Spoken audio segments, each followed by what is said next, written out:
I think I'm live. It's what it says. What's up, everybody? We're drawing Gunship Thunderpunch Book 2. Hello, Heck, and Greavy? Grivey? I don't know if I said that right, but hey, what's going on? I got coffee, which I can taste again, and I'm working on a double page spread. I need to color, full of ships, and hopefully Elliot will show up. I sent him a link. I want to draw with people today. I'm tired of being in my house. All right, so what I need to do here is I'm going to copy all these layers, duplicate layers, and then I'm going to drag this up here, drag this up here. Uh-oh. Oh, I see. I see what it did. Okay. I don't see what it did. What was that? That's the stars. That needs to be there. That's right. That's right. That goes away. This comes up here. There we go. So if I take these away, I'm all disorganized. All disorganized. Okay. All right. So we're going to save those. Actually, you know what I'll do? I need to throw these in a folder. That's what I need to do. Because I'm a coward. Uh-oh. Why now, however? Okay, those are the stars. 1, 2, 3, 3, and then 4 in that folder. And then they go away. And then 1, 2, that's all wrong. What happened? What is going on with my life? You go away. You come up here. And then there's that. And then there's, I don't need that.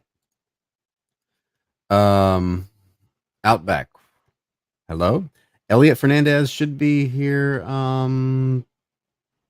sometime. I got to look up. I'm not looking up to see if he's down there in the little queue. I'm feeling okay. I worked out for the first time last night. My cardio is crap now. Right, I've also got to undo. I totally lost my frame of reference here. Okay. Now we're back to normal. That is right. Weird YouTube having issues. I don't know. Is it? I'm not. I'm seeing this through StreamYard, so I'm not on. I'm actually not on YouTube right now. Trestle says first. Yes, I got. I did get COVID. I will cough all over your book.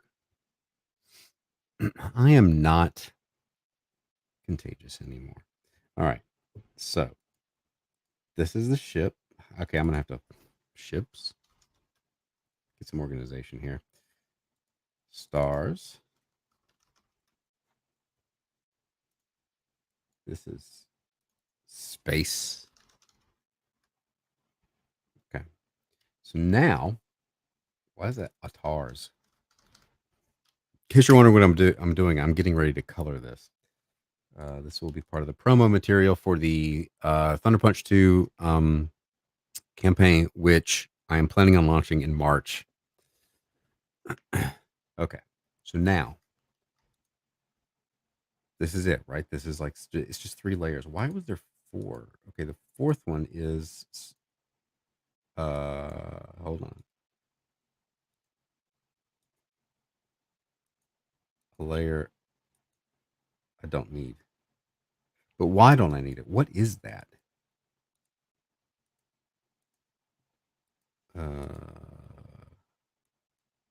Take the space away.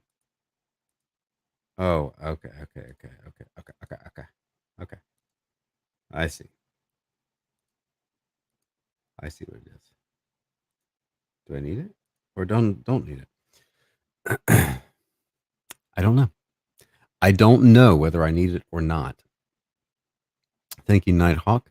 I should share this thing out. Everybody else share this out.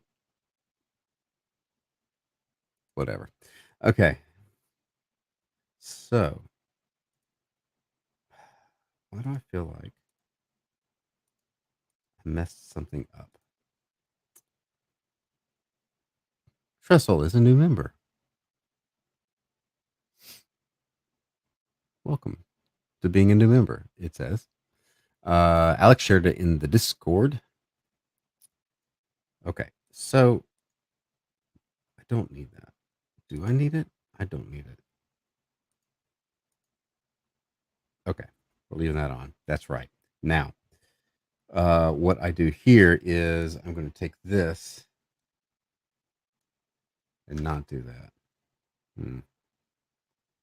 All that's right. I select these four. I duplicate the layers. And then I move this. No. I move this one up.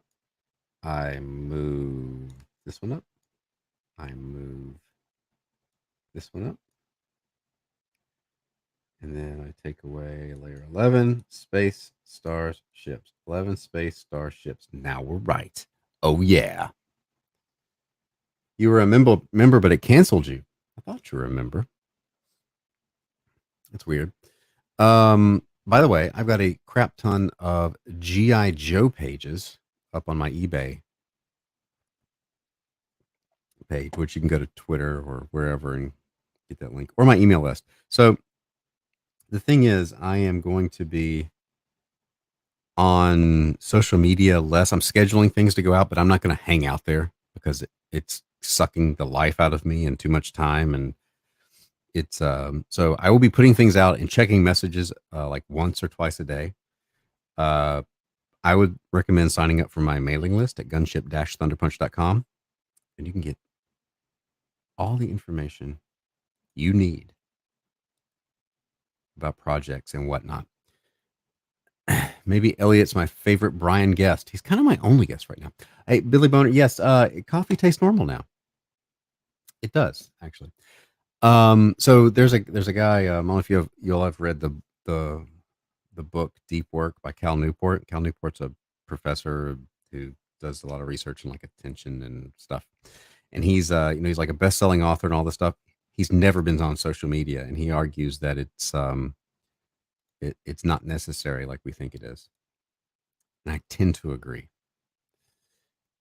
Oh, yeah, I'll be hanging in Shearertown. I'll be on the Discord. If you want to get in my Discord, let me copy this link. Let me paste this link. You can be on my Discord. I do check the Discord. I will talk to people there because that's like pretty low key. Cam is here. And did I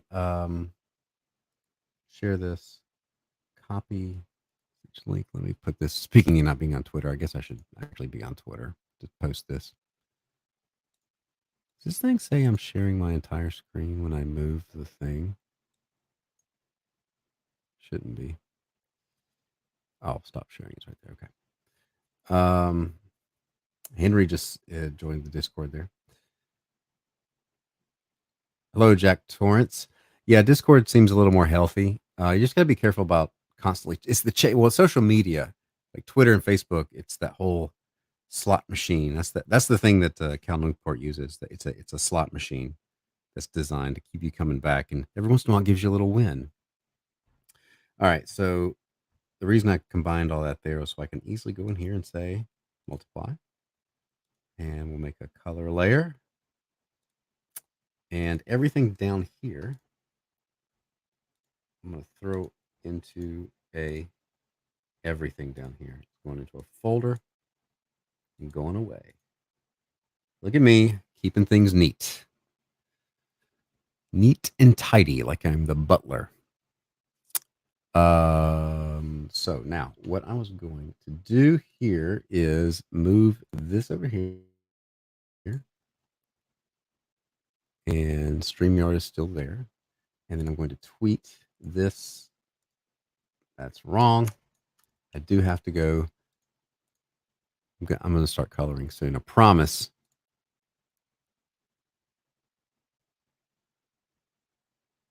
Let's move this over here.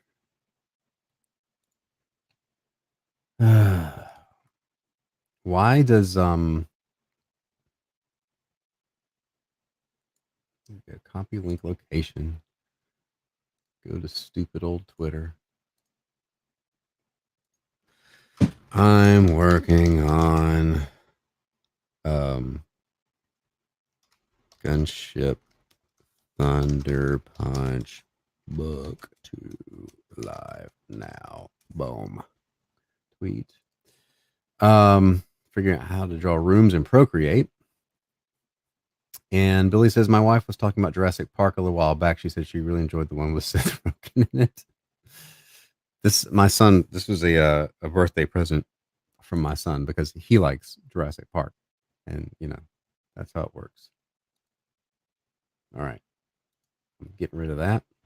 We're good. Let's color this thing.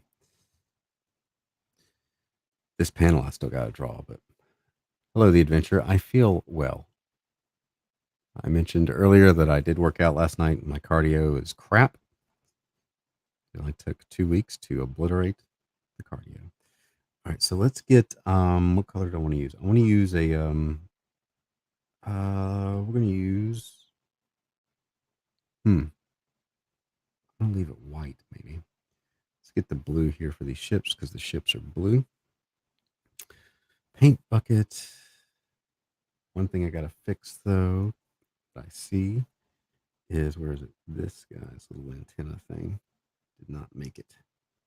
It did not make it. There we go.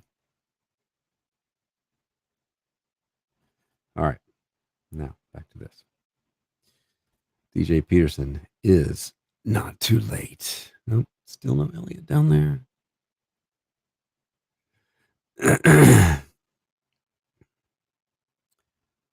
All right. So now, I'm going to leave this panel for later. It's just a silhouette of a guy that you don't know. You don't know who it is yet.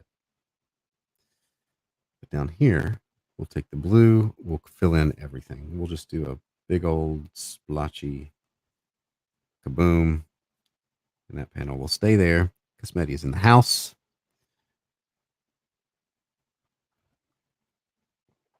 All right. But I really hate the fact that the stars are all blue. Have I backed myself into a situation here? No, because I can just do this. I'm just going to do it this way. The ships are not that. Yeah, they're more that color. Earth will be the lighter blue.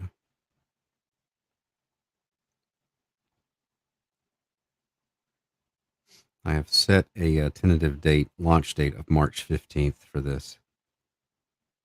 I got to make myself have a deadline.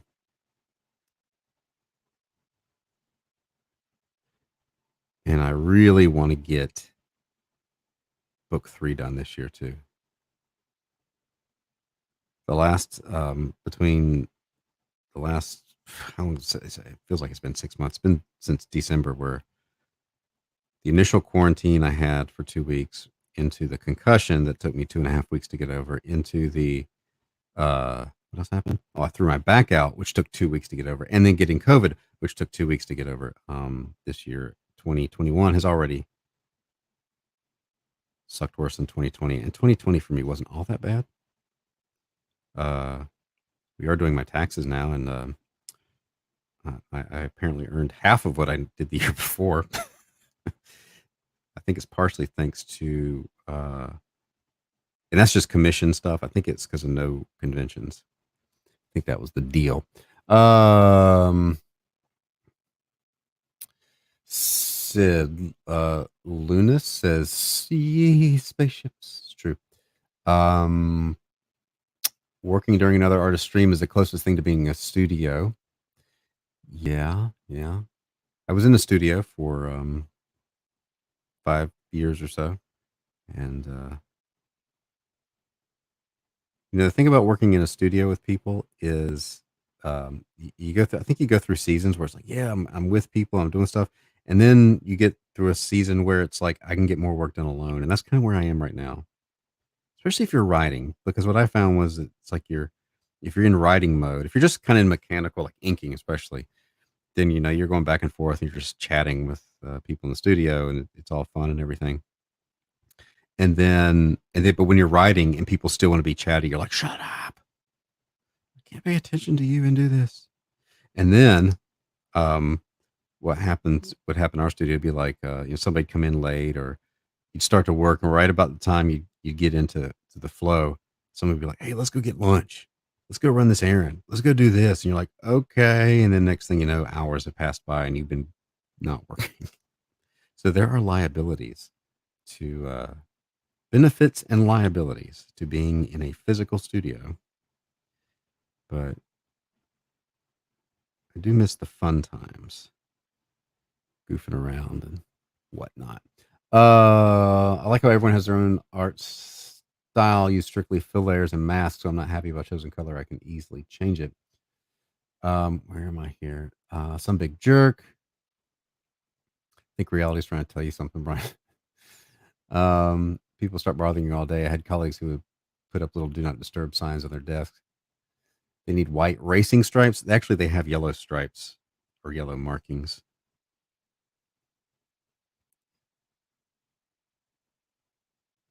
It's okay. Giant spaceships. I like spaceships. Spaceships and giant robots. That's what Thunderpunch is all about.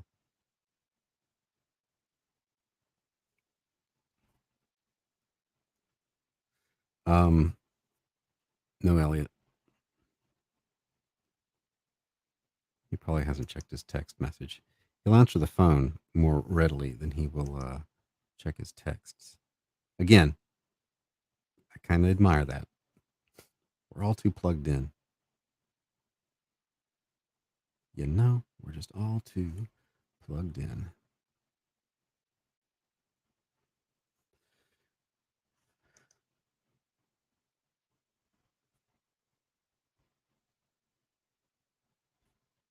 When you get in close, you can see the texture of the of the dirt hose. But when you bring it out and you add some, now it looks like a nebula or a Milky Way.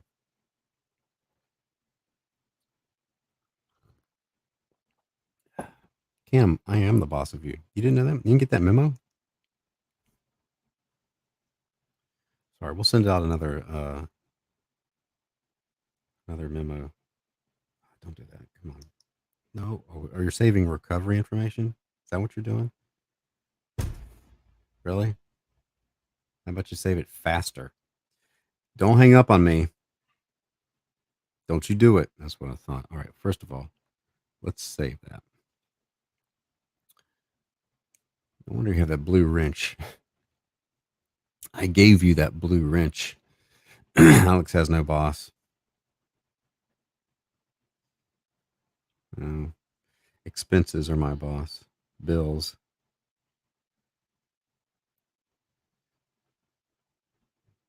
My wife is in there yelling at the dog in between trying to do taxes.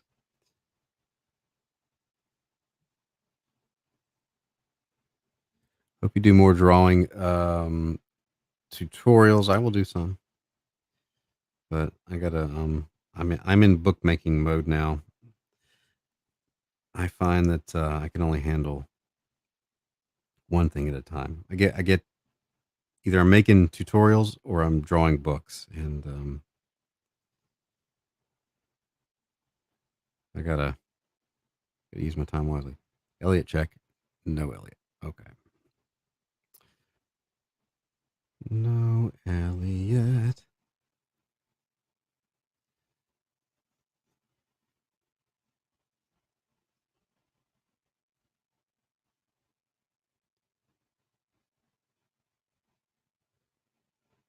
Is Toonami still a thing? I don't watch stuff anymore on TV.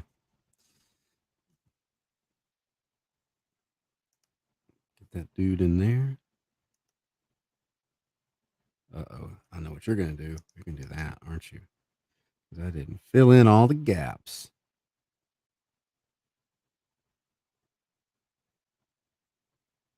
Yeah.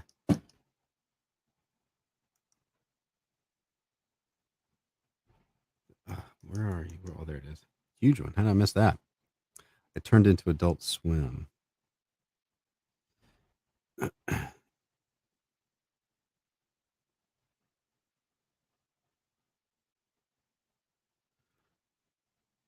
Every great artist has a cat bothering him. I had a cat bothering me.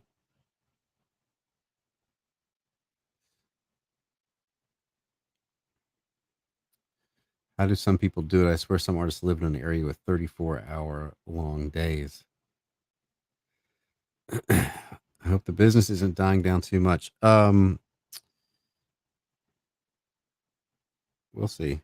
We'll see how my next campaign does. Hopefully, in theory, you build up your audience, which I have an audience, a bit of an audience, and people seem to like book one. So if I can bring those people on, bring some of you back, most of you back, it'll work. But everything is so dynamic and changes, and I don't know. Still no Elliot.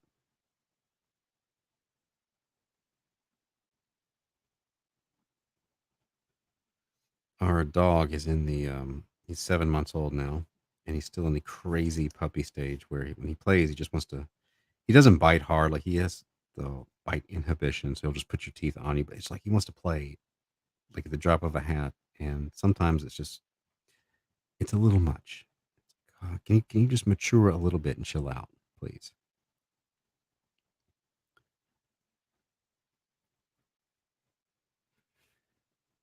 Yeah, Marissa.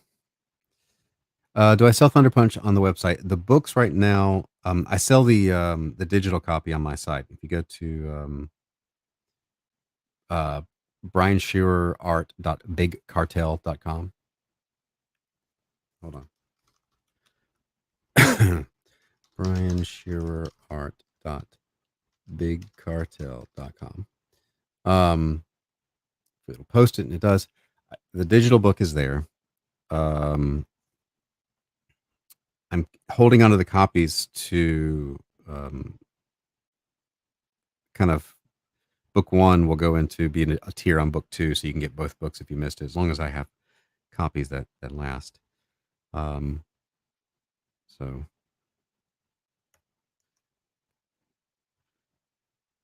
then eventually, when it's all said and done, whatever I have left, I will sell. I'll sell off on the site. I need to get the digital Art of Brian Shearer Volume 2 book out. That's at the printer right now, and you can still get that for a little while. There are limited copies of that at getthisart.com. Link in the description. There's enough shilling for the moment,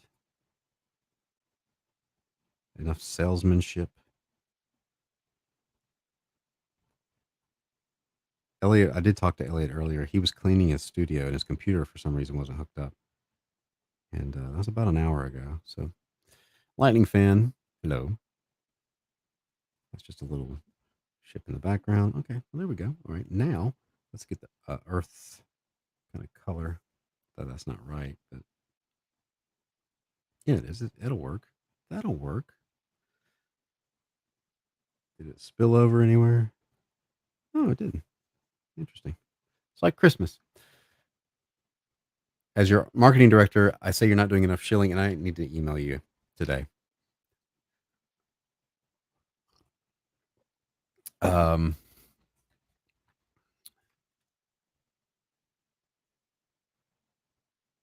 some of my marketing's working. I'm getting a bunch of new subscribers to my mailing list on the heels of the last little email thing. Or what did I send out? Something. I think I sent out this picture with the link to the mailing list. I don't know how to shill. That's my problem. All right, let's save. Earth is there. Did I get all the? If there's a white spot on there, it doesn't really matter because there's going to be clouds. It'll blend in. Okay. Now, let's see. Let's see. Maybe I can touch up some of this stuff. That guy missed a spot there. Missed a spot here. So I designed the basic design of most of these ships before book one, and you didn't really see them at all. Well, you didn't see them at all.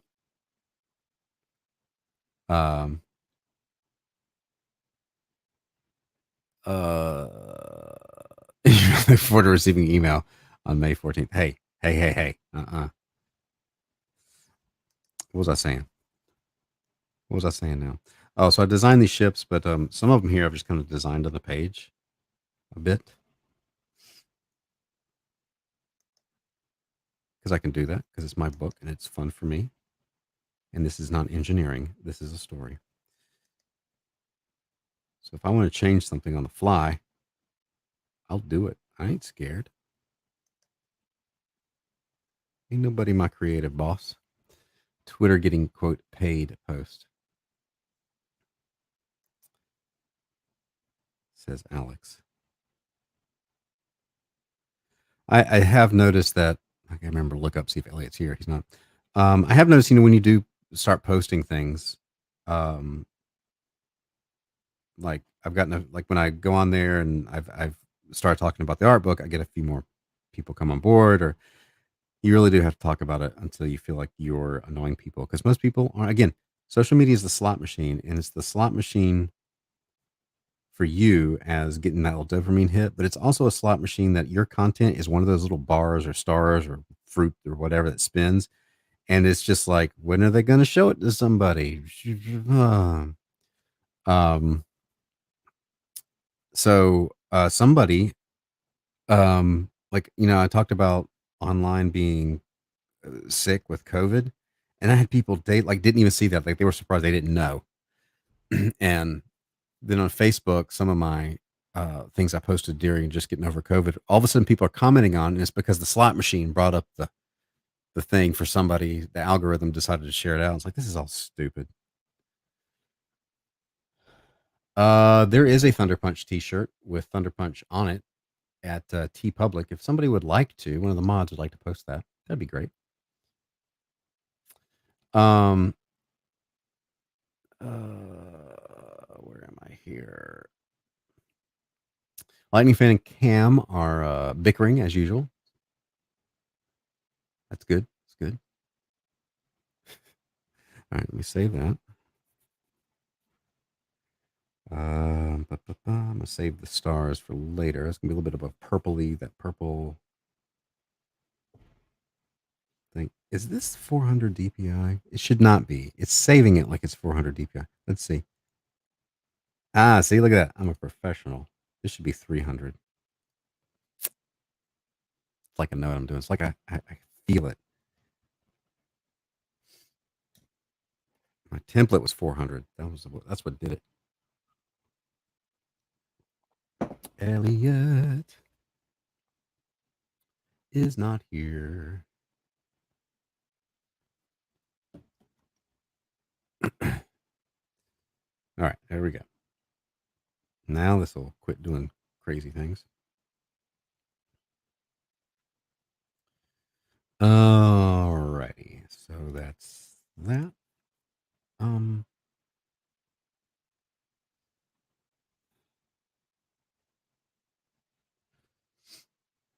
Did Elliot get the human malware? Not to my knowledge. GG, good morning. Self promote's the best way to get what you want to do. But word of mouth gets noted. Word of mouth is better. That's why all of y'all need to promote Gunship Thunder Punch too. There's Cam posted the paranormal shirt, T Public. But if you go there, go to the store, you get some Thunder Punch stuff there too. Hello, Brooding Viking. I'm glad I'm feeling better too. All right, so let's get some of these here. Some of this is just going to be playing with it. Let me pull up some of the Gunship Thunder Punch art, Thunder Punch ship designs for reference. Where was that? That was on JPEGs? No, it was on my foolproof system of organization. Okay. The ship designs were in, not Kickstarter, Indiegogo. Where is that? Looking right at it. I got to be looking right at it. Updates, no. Prints. Kickstarter? No. Indiegogo. Interior book elements? That's not it. It's the walkers. Oh my gosh. Where is it?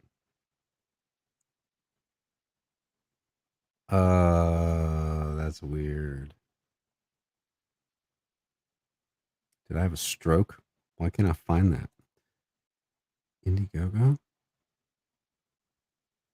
I don't know. Well, here, let's do this. Recent, because I pulled it up recently. Maybe not. There it is. Oh, it's in the 2020 art book. That's where I pulled it up. Okay. All right. So there's some ships there. That one kind of showed up. The Martian ship has not showed up yet. Trying to concentrate on rebuilding a web page. Quit making me pay attention to the live stream. I'm sorry. Game's a horrible employee. Hey, to break it to you, this is just a Rona fever dream. Oh well, I feel pretty good for a fever dream. So, oh, I was looking up to see what I did with the stripes. They're very subtle. I want to do something more noticeable for the color scheme.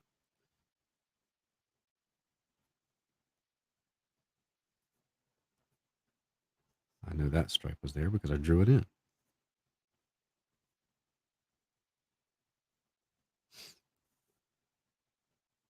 Some of this will get changed around a bit.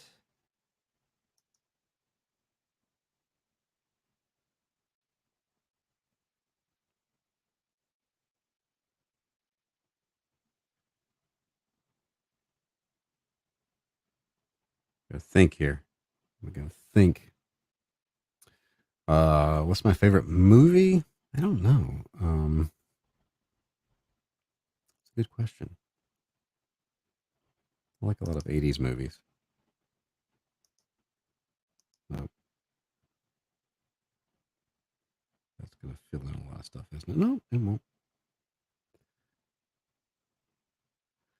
Uh, I'll notice you like this blue color with yellow theme. I do.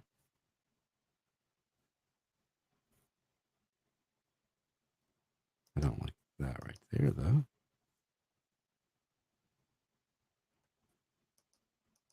Oh man, that's wrong. There, I was hitting the wrong thing.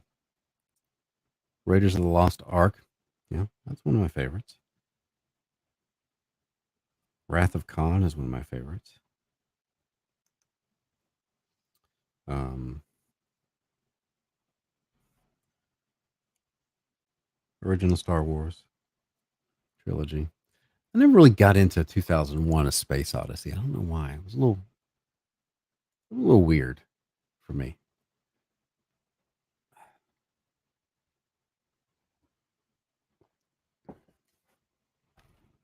The yellow and blue shows up a lot in Thunder Punch too, because it's kind of just the color scheme of the ships,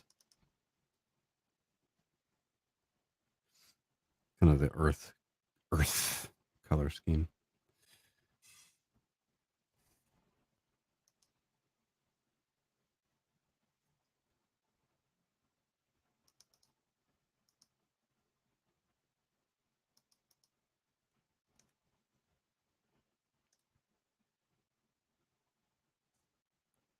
There, come on. Still no Elliot. Blazing Saddles. Blazing Saddles is a good one. I guess I could be canceled for just saying that now. All right, there's that. I gotta get over here. Let's use the line tool and just do some actual painted on stuff rather than following the paint scheme. It doesn't have to follow the structure. It can. It doesn't have to. I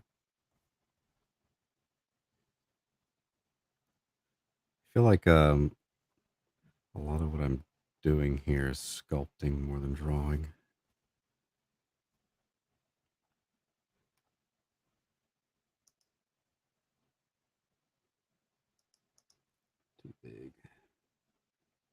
1, 2, 3. There we go. I like that. Save. You want a 3D model of those ships? Please do, so I can make toys out of them.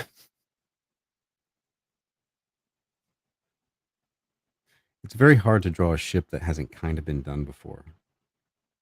There's only so many, like either, especially with engines, like this one that has two, and Thunderpunch has two. It's like, I mean, I guess it's just because it's a general principle in aviation, and you got to have equal force on both sides. Otherwise, you're going to go around in a circle.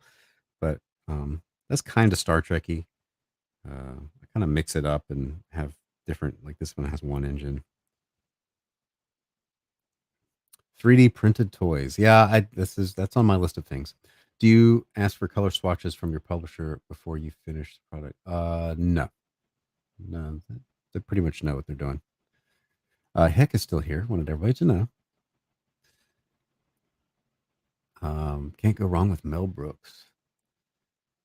I think the only Mel Brooks movie I saw in the theater was Spaceballs.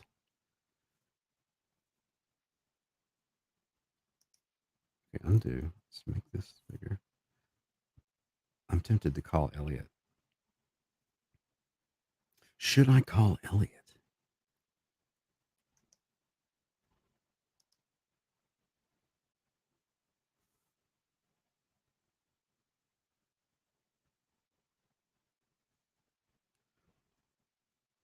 Oh, that's too much. Like a little less on there.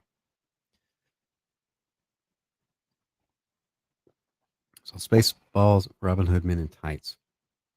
I remember seeing about that same time. I guess I would have been around fourth grade. I can't remember. Going to see Beetlejuice, Spaceballs. I think I want to go see. I went to see both of those with the same friend. Ryan was his name. Sort of looked like Vipers in the original. There's a little bit of that there too.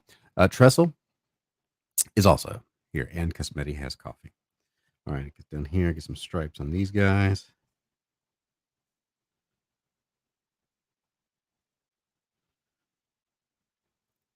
This ship is essentially the same one as the one above. So we'll kind of do the same.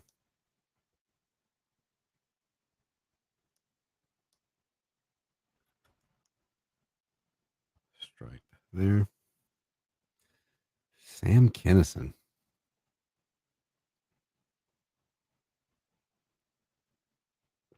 Are there any movies I saw more than once in the theater? 89 Batman I saw 3 times. I think I saw Lord of the Rings a few times.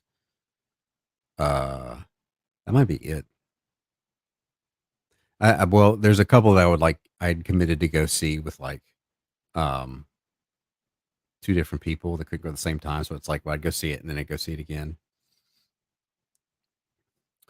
Am I Wilson asks, am I doing all the writing and everything on these or just the illustrating? I'm doing all the everything except for lettering.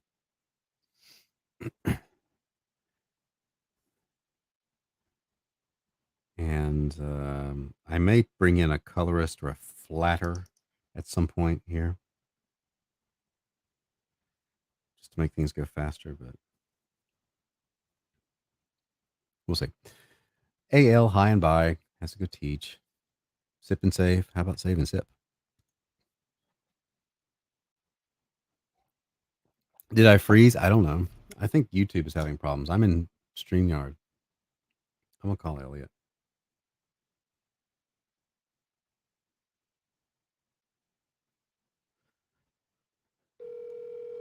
Jurassic Park. Only saw it once.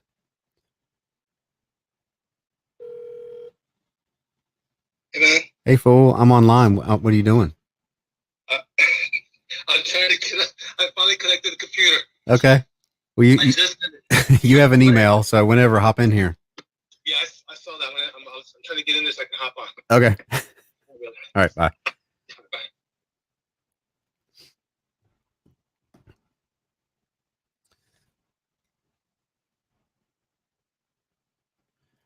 All right.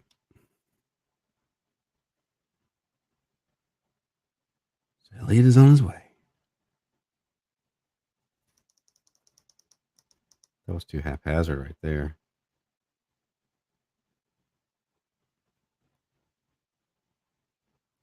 He's sleeping. He says he's working. He says he's cleaning, but he's really sleeping. I wonder if I did like a. No, I don't like that.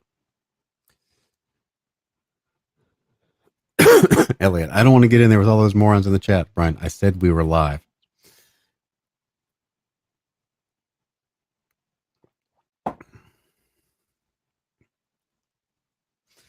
That's right. You got to be fun with these people. I think I'm going to take away part of that stripe. Too much. Too overpowering right there and right there. Oh, I like that.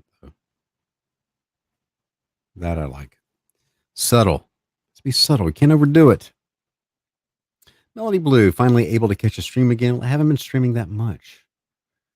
With what the COVID and everything.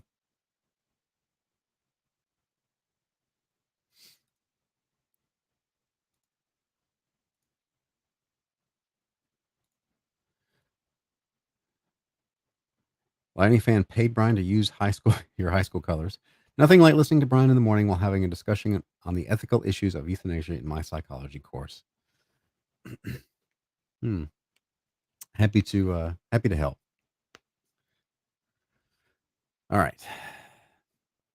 Keep an eye out here. Where they're the Blue Angels. Oh yeah, I guess it is the Blue Angels colors. It's a good color scheme. It's solid. It's a solid color scheme. Let's be honest, right? All right, I'm gonna get some blue because all the engine stuff, power in this universe is blue. A bit there. And I know why. I know why, and I'm not telling you because it might ruin something later.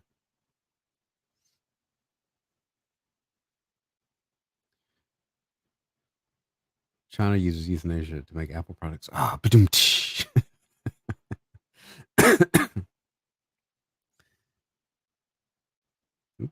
Oops.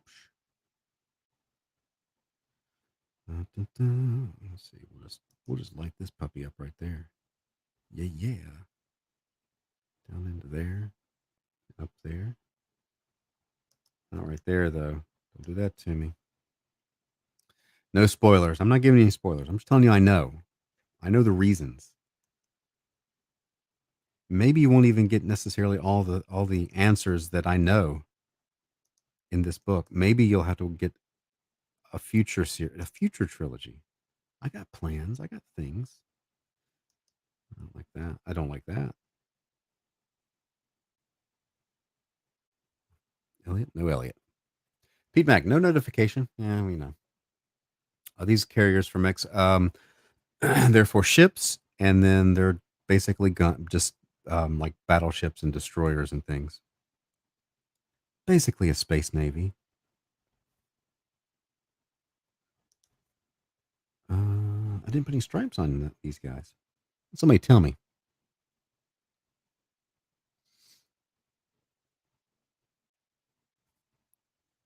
Save.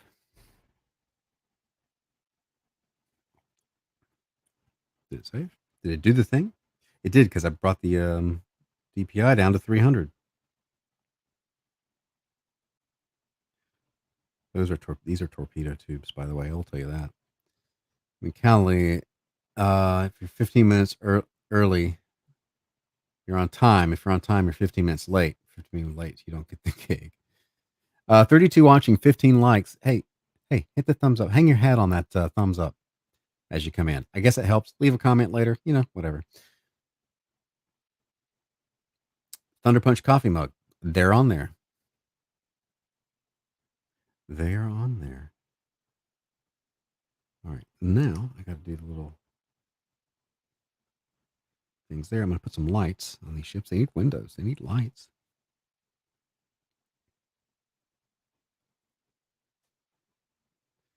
My other starship is your mother.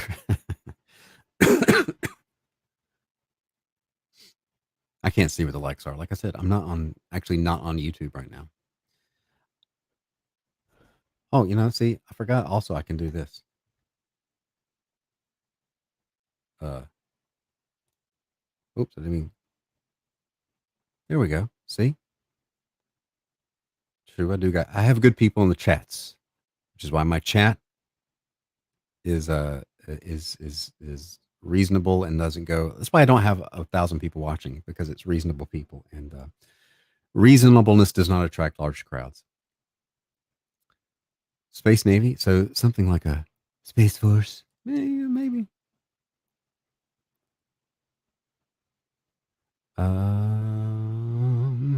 Okay. Hey, by the way, no Elliot still. Just waiting on the Elliot. Let's get my tech pen, because the tech pen was better for drawing little lights and things.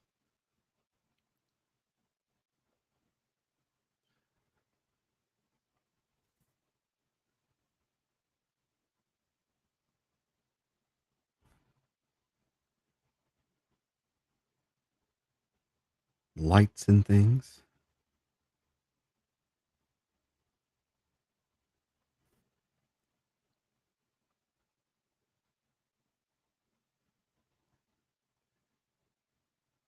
E.T. I saw in theater, and that's the only time I've ever seen it. Clearly, it made a huge impact on me.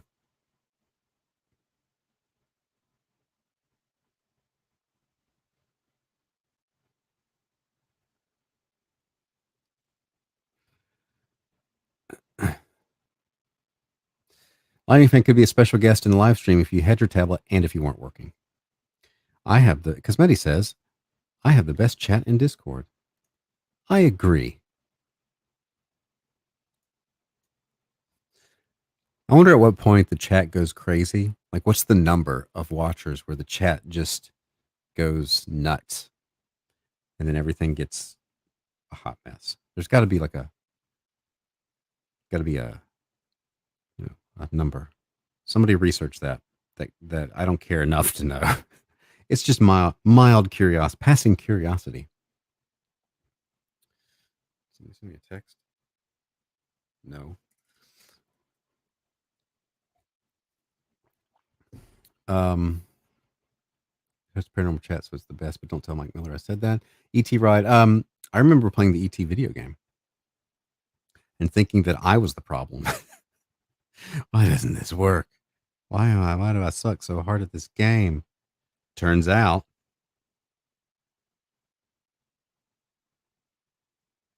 you can make it a hot mess with half a dozen. 36 is the number.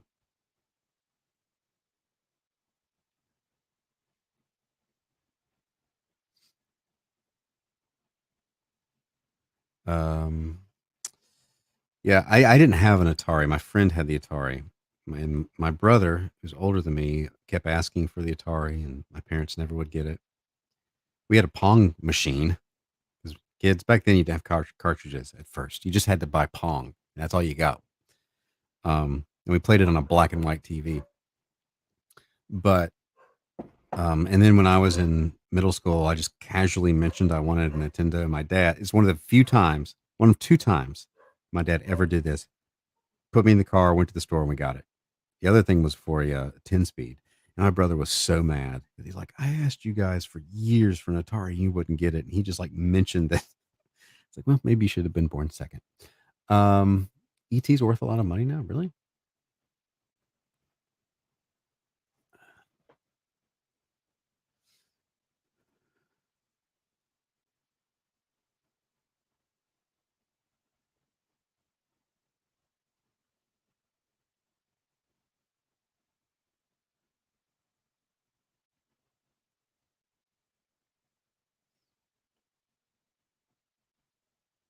Hold on. I'm thinking. I'm thinking.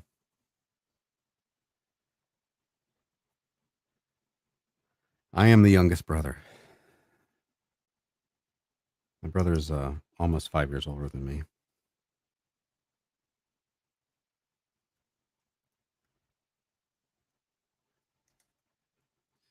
Elliot check down there in the queue. Nope, not there.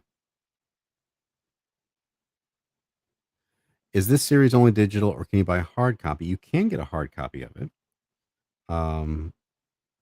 Issue 1, when I launch book 2, there will be a tier to get book 1 as well with it. So I have extras.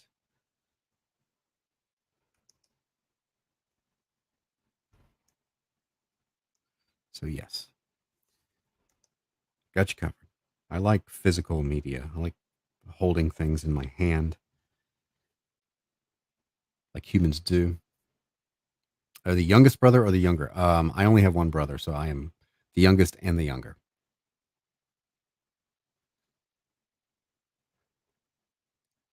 DJ Peterson would buy a toy of that ship. Of any of those ships.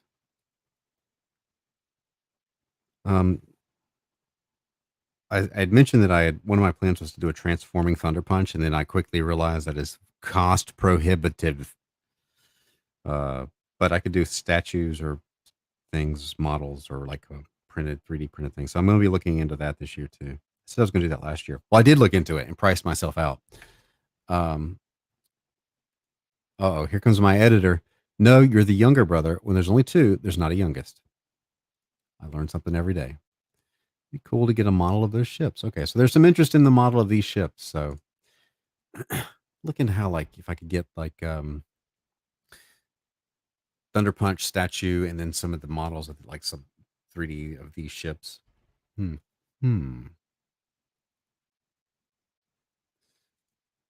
Whatever you make, I'd be interested in. That's the spirit. I need 1,000 just like you. Dang, Elliot.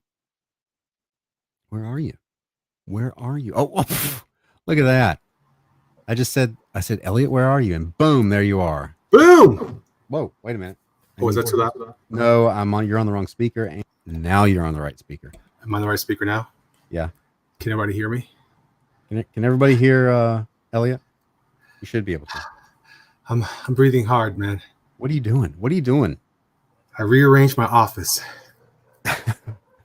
Wow. Why would you do that?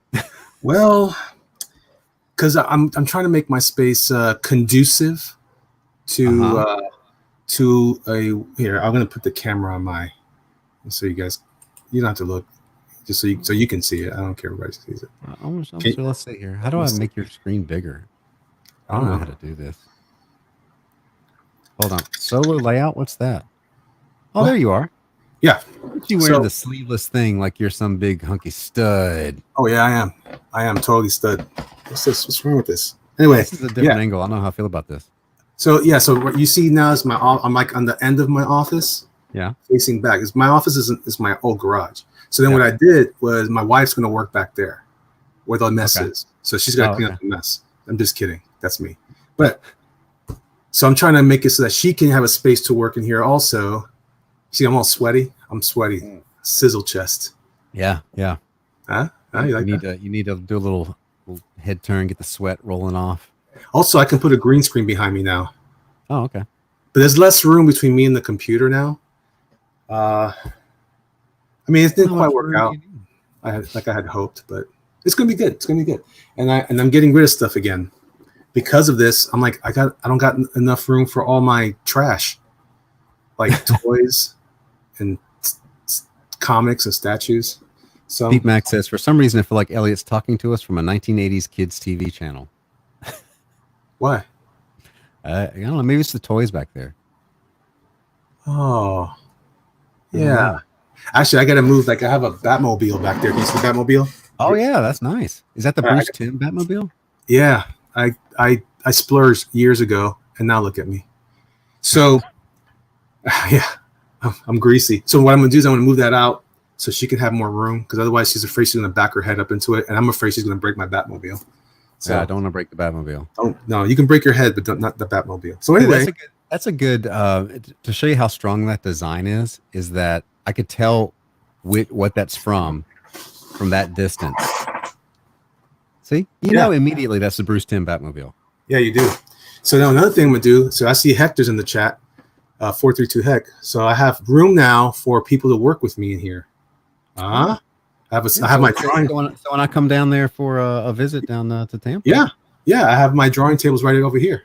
Here, Nice. let me turn my camera. See this studio tour. It's Look right at that. There. Right? Yeah, see. So that's my drawing space. And then my that used to be my drawing table. It is still a drawing table. It could still be a drawing table, but it's on wheels. Uh-huh. So that'll be like a floating island where we can do like conferences. Yeah. Conference space. Eddie Gonzalez says, "Is that a Dr. Doom shirt?" It does appear to be. Yes. It says, what's it say? Trust me, I'm a doctor. That's good. Solid shirt, right? Solid choice. So, and because I'm using I used to be one of those IKEA corner things that had like the little curved thing. Well, it wouldn't work for me. So now what I'm gonna do, I'm putting in one of those clamp things because I hate having my keyboard on my desk because it takes up so much real estate. Yeah. Oh, one of those little pull out things, you mean? Yeah, I bought one of those. I had one of those, and it like, so I've got this desk it's a curved desk, and when I bought it, I was like, man, this is a decent piece of furniture, whatever. And it was in my old house for years. And when we moved, the movers came and put together, and they said, you will move this thing. They said, this is the last time you'll ever move this desk because it's going to fall apart. And I'm like, get what you pay for. So I had one of those things that underneath it came with. Yeah. And it just kind of collapsed. And so now I'm just like, always like, I need to get another one because I just got like, here's my keyboard. Like I keep moving it out of the way. Oh, yeah. Oh, well. Yeah, that's why, and because I also have the other keyboard for my iPad, so I can do shortcuts on the iPad from time to time. Mm-hmm. And so, and I hate having both. Now I have like these two keyboards on my desk. I'm like, but I don't have anywhere to draw stuff.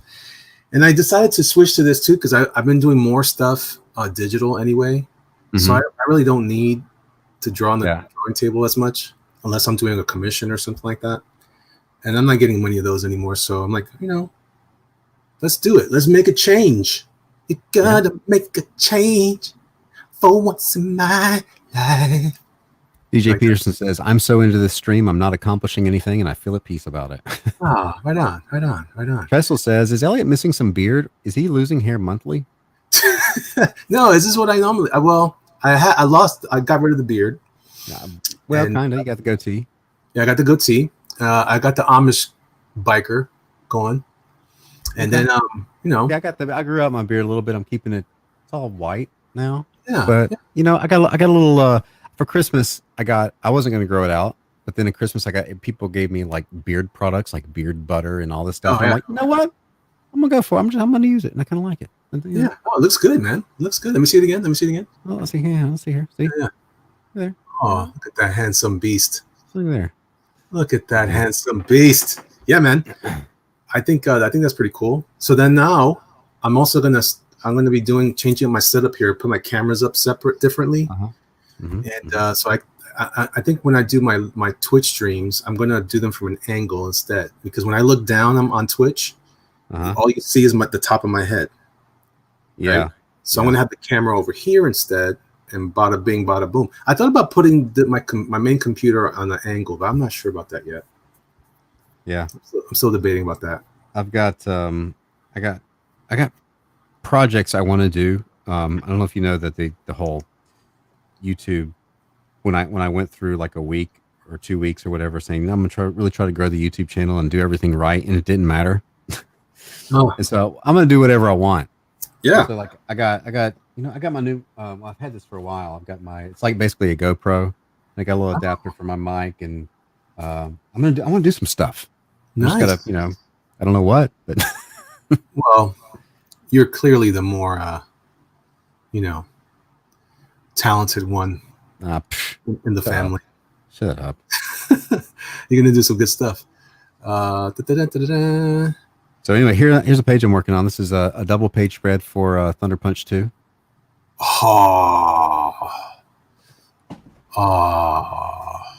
So that's what I'm working on. I'm trying to get the thing. I've set a tentative deadline. That's not a deadline. But by March 15th, I want to have the thing ready to kind of launch. Oh, wow. That's great. That's what I'm going. I gotta get busy. I gotta finish stuff. Elliot sings, says Cosmetti, my stream experience. Yeah, well, it's a cheap Michael Jackson ripoff. DJ Peterson says their beards are merging into the same form. He's more beard now than man. It's like The Thing. John Carpenter's The Thing is covering your face. Oh, yeah. Yeah. All right, let's see here. Where am I? Right. I'm adding lights. I'm adding lights. I'm going to switch over to my other camera while you What do are you that. working on? What are you doing? Like I said, I'm trying to get this squared away so I can get back into some Doom Kicker today. And I missed last night's stream because I had my office was all upside down. I mean, this whole thing. I still have parts of my office out in my living room. My wife isn't very happy. No, I bet not. So where are you with Doom Kicker? How far in are you? I'm farther than I was. I don't want to even say about it. I got a lot more work to do. I want to jinx myself, but I'm moving along. Working on Procreate has been super helpful, more than I thought it would be, and so I'm pumped up about that. So I paused for a second because I had some issues. I have a client. I picked up a client for freelance, and it's unfortunately he's out in California, and he hasn't responded. So I think I lost. Is this what we were talking about earlier? Like a couple weeks ago, you were telling me about? I think so. Yeah, I think so. So I don't know what happened. He stopped contacting me, and I've lost a whole week of work this week. What do you think he would just at least say something? Well, I feel like Gina Carano, and I said, but no one's talking about me on social media except you're not going on Ben Shapiro. Yeah, right. I was waiting for Ben Shapiro to call. He didn't call me. You're like, hey Ben, I haven't heard from my employer in a while. He's like, come on the show. We'll own the libs. But it's always all those. Every time you see a linked ram, it's like Ben Shapiro destroys. Blah blah blah blah blah. It's like, okay, there's nobody left anymore. Everybody's been destroyed now. You're canceled. You're destroyed. all that stuff is nonsense. But I found all kinds of good. Look what I have. I have another remnant of my Archie collection all around here. Oh, okay. I collect Archie. Is that original? Is that like classic Archie, or is this? I have some classic Archie. I have some classic. This is just a recent one. Oh, okay. Hey, so the worst years ago, the worst. DJ Peterson says that Elliot and Gina are the same person. The worst, most devastating review I got from an editor was from an Archie editor. Really? Ripped my stuff apart. Oh no. What did they say? Oh, they were like, it was anatomy, and it was I don't even remember at this point. I've got it somewhere. Like I've got all the notes. But I will say the editor emailed me back and says, they said, are you okay if I, give you some stuff? And then I was like, sure. And then she just like ripped it to pieces.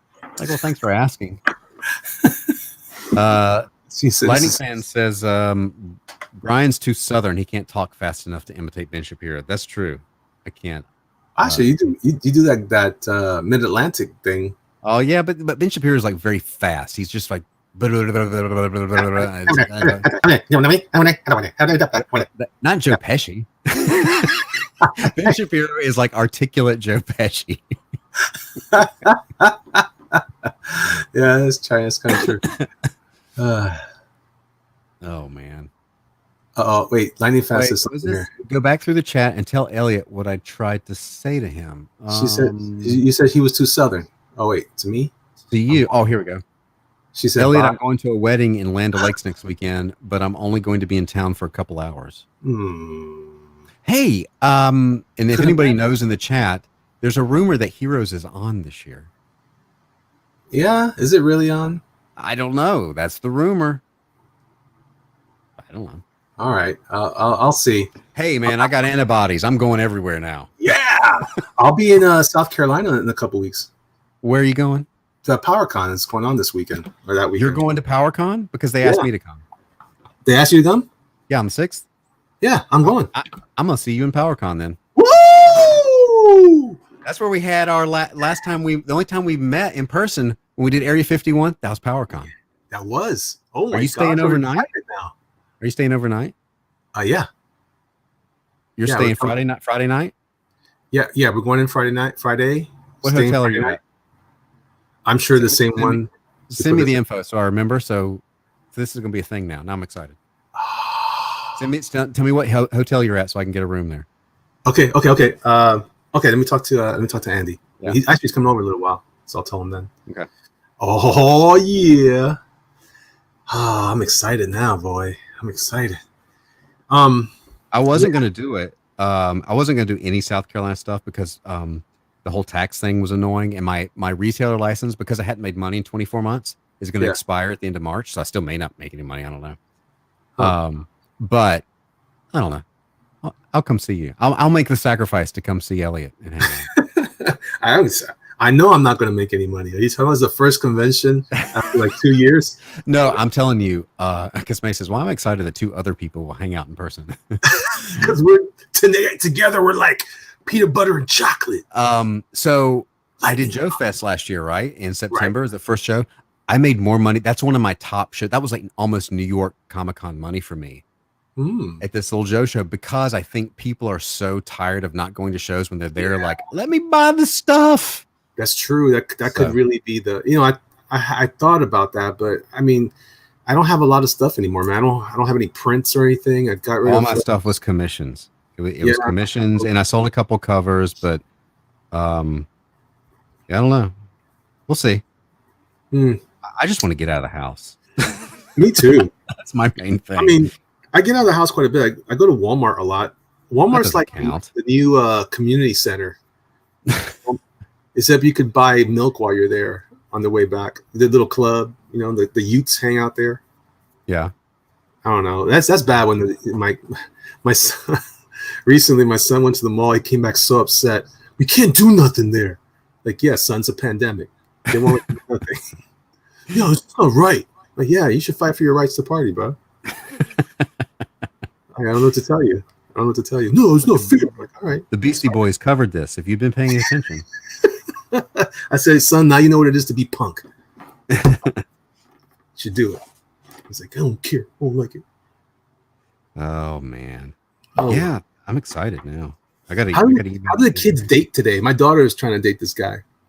I don't know. I don't know how kids dated when I was a kid. Nobody knows that. But they can't do it now. It's even worse because they can't go anywhere. So we went. I thought everything was on text now anyway. Well, yeah, but then they want to like, Dad, how am I supposed to like talk to him like the way you always do? But Dad, so then that was so stupid. Dad hit him with the car. Grandpa hit him with the car. What do you mean? I just broke his leg a little bit. No, it's like they go, oh yeah, we're gonna go bowling. Bowling's like, open here. I know. This is what I don't understand, man. I don't know. I guess you're 6 feet apart.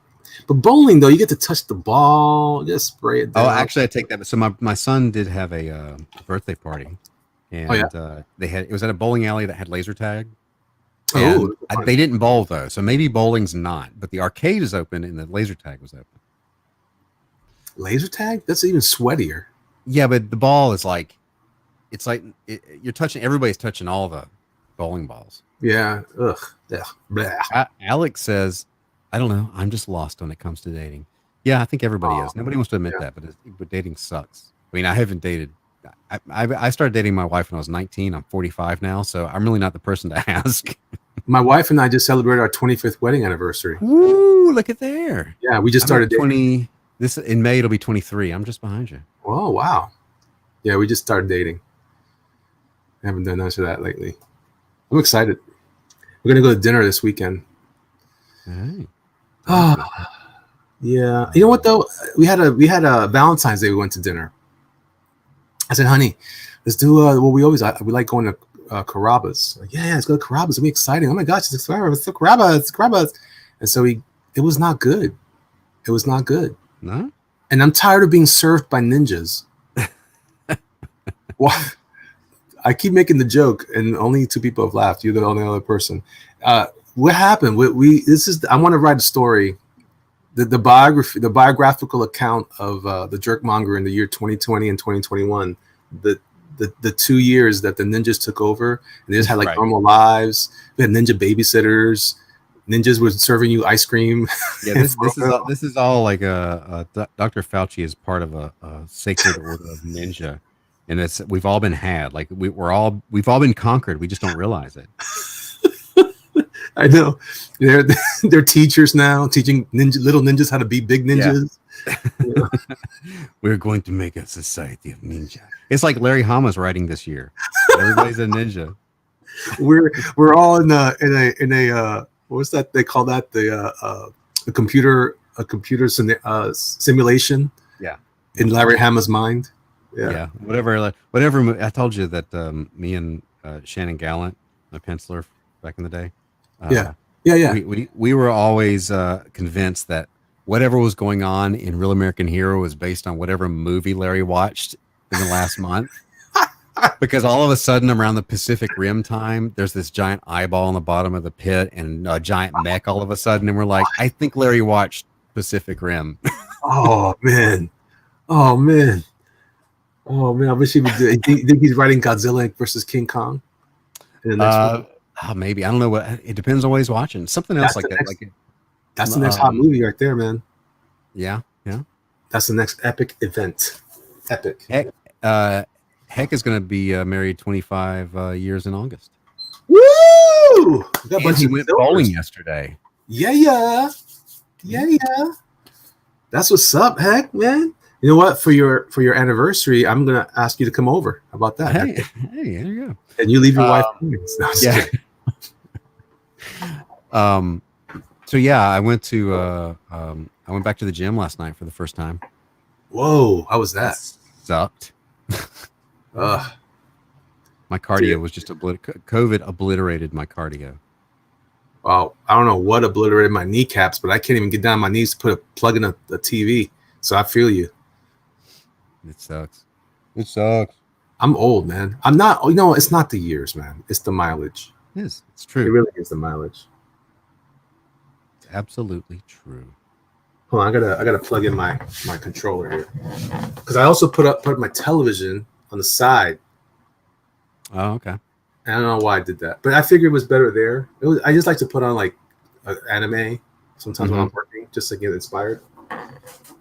But I put my PS3 here because this is all I got. My son's got a PS4, and we're both poor, so we're not getting a PS5. This is all we got.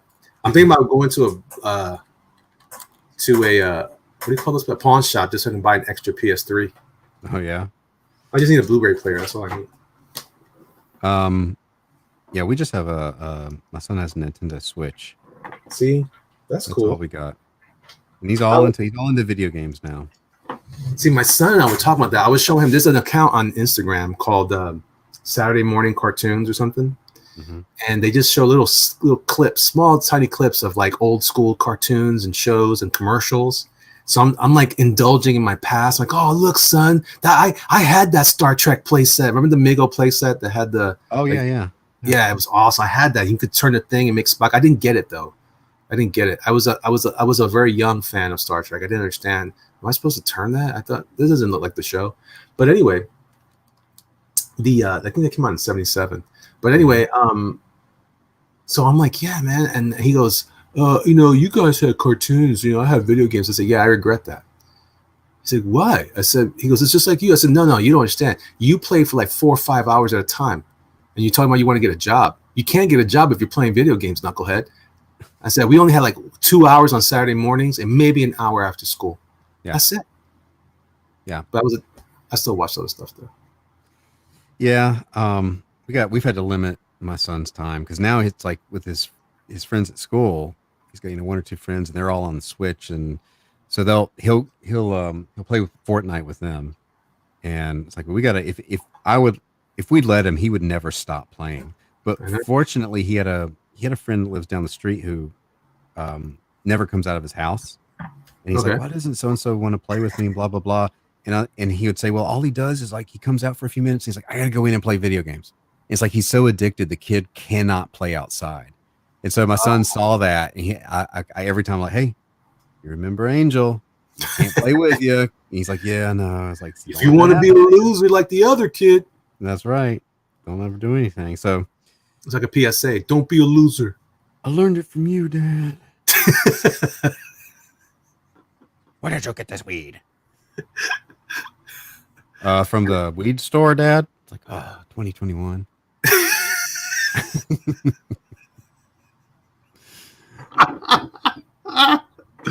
I can't wait till they start selling crack on the aisles. Oh, that's well, didn't they legalize that? Or they legalized cocaine up in Oregon, didn't they? They did, and I think some other like very bad drugs. Meth? I think they did meth too. Meth, yeah, like geez. No, that's not going to go wrong. We don't understand why the youth suicide rate's gone up. Like I don't know. You mean when it's available, more people will use it?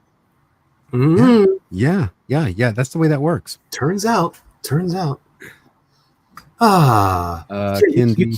can't excuse meth, right? There's no medical grade meth, is there? No, not unless the doctor prescribes you to cover your face in sores and lose all your teeth. See what I'm saying? Yeah. I mean, that might work for me. No. If you need to lose a crap ton of weight and have open sores on your face and no teeth in your head, then meth is for you. It's great. I love it. It's great. So as my son gets older, I'm gonna have the sit down talk where I go, son, here are the mugshots of someone on meth and heroin, right? It's like, you see how he looks like he's 80 years old? This is a year later. Don't do this. This will happen to you. You know, speaking of terrible deaths, do you know Ozone? Remember Ozone from Breakin' and Breakin' 2 Electric Boogaloo? Vaguely, yeah. He passed away. Did you know that? No, I didn't. What happened? A month ago. And you know how I found out? From the Saturday morning cartoons thing. What? Yeah, they were saying goodbye to Marianne. Marianne passed away. Yeah, that's right. I remember that. And right around the same time, little known fact, Ozone. He was known as Shabadoo. Shabadoo, yeah. Yeah, Shabadoo Quinones. He was an activist, as most Puerto Ricans are. He was Puerto Rican, and not so proud of that now. But he passed away, and I can't figure out what of. And I got him because he looked young, dude. I was like, he didn't look much older than us. And I know I was a kid when I saw him on the show. Yeah. Let me see. What is it? He called himself a Latino, but he didn't know. He only mentioned that one time. He really just said, I'm black. And I said, really? You look like a Latino to me, buddy. But, because they don't call me that. They call me something else. What do they call you, Elliot? Not that. I'm everything else but that. I can't even claim other anymore. Let me see. Shabadoo. I'm going to look up Shabadoo. Shaba Ranks? Every time I hear Shabadoo, I think of Fred Flintstone. I know. Shabadabadoo. Okay, cause of death. Here we go. Shabadoo passed away from making bad movies. No. Oh. What did Shabadoo die of? Hold on. What did he die? They're not telling me. Go to Wikipedia. Wikipedia is not good for much reliable content except for cause of death and date of birth. Cause of death. Quinones died at 65 at his home with the cause of death yet to be determined. Oh, okay. Are you kidding? It's a mystery. Interesting. He died on the 29th of December. That Christmas, that New Year's Eve. Like Screech died too. Yes, he did. So they can't do a proper reunion special. Well, I mean, I watched Saved by the Bell back in the day. I was in high school, I guess. I was older, but Kelly Kapowski. So of course I watched, and yes, apparently, like I saw the with Lark Voorhees, like she was diagnosed with bipolar disorder or something. She had a rough time, whatever. And so, like initially with the reunion, her and Screech were not invited. Well, Screech was apparently a terrible person. He wrote that like tell-all book that he later claimed was a ghostwriter, where it said all this horrible stuff about everybody. But I'm about to write a real book that says I'm a terrible person too. The dear world, I'm a horrible person. And let me just go ahead and get it out of the way and take away all your power. Yikes. You can do nothing to me now. I'm telling everything. By the way, Shabadoo's real name was Adolfo. You know what that Adolfo is, right? It sounds way more romantic in Spanish, but it's Adolf. Oh, is it?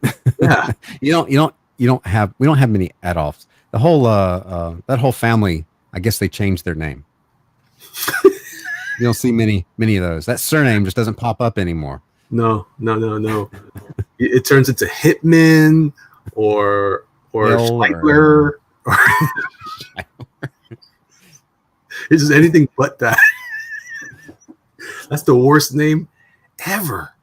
Yeah, my favorite thing is like his brother, you know, was came to the U.S. and joined the army and was like I guess an infantry guy. Really? Yeah, could you imagine something like that? Could you imagine being in the U.S. Army then? And it's like, well, there's my brother. Guess I'm gonna go be a private, do my part to take my brother down. Wow. I hate that guy so much. Hey, another Google search is his funeral. I wonder if they had his funeral on. Oh man, he died at 65. But wait, no, they're not saying anything. Wait, his actual homecoming service was held in a hybrid ceremony, in person and online. Okay. That sucks, man. Doing the funeral online. Yeah. Yikes. That's not a proper way to send off our families. Brooding Viking wanted to hang out at the Max. Dude, man, the Max. Where did they get all their money for going play? They didn't have jobs, did they? None of them had jobs. They didn't. They had just parents that were dumb. Well, that's right. They were at a rich they were rich kids. They were, except for Slater. I think Slater was poor. Remember? Didn't he have like a poor thing going on? I can't tell. Remember. Well, he's Latino. Ooh, he was poor. and poor out there meant he was probably like more well off than my family was. Yeah, because was it Danielson?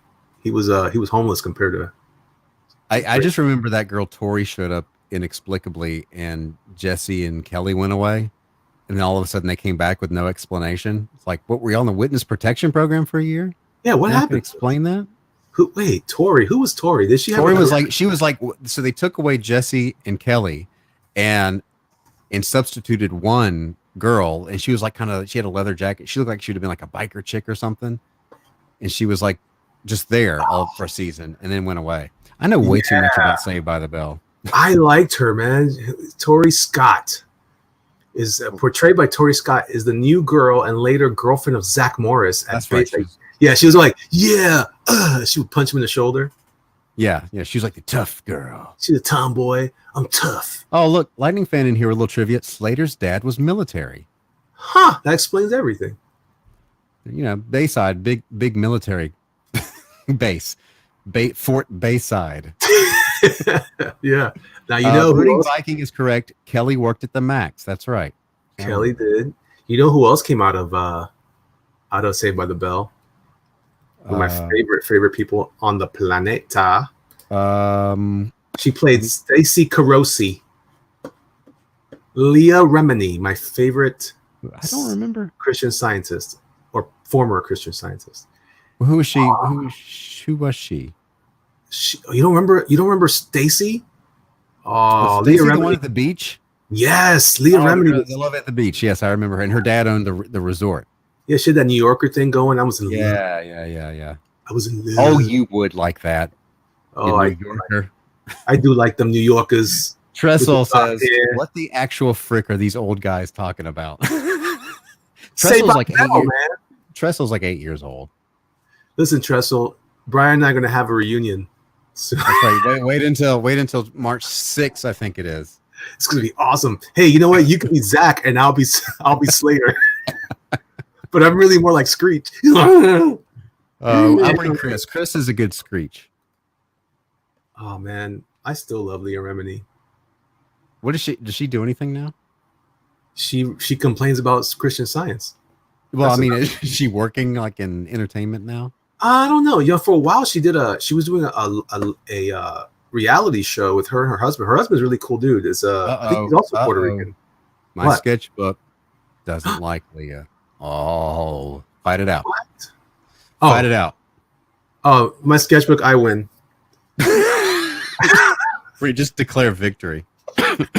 I win. All right, so Jesse Spano was cool, but I was really disappointed in her when she did that weird racy, sexy movie Oh, after Showgirls. So I Showgirls. never saw Showgirls, but so a bunch of guys from church, of course, they decided they were going to go see it because it was like, I guess it was like, was it NC-17? I think it Maybe. was. Yeah. And so like three guys went and they saw the movie, and as they were coming out, because it was NC-17, because the news was, when they turned around, like the local news station was interviewing people coming out, and they were like, crap.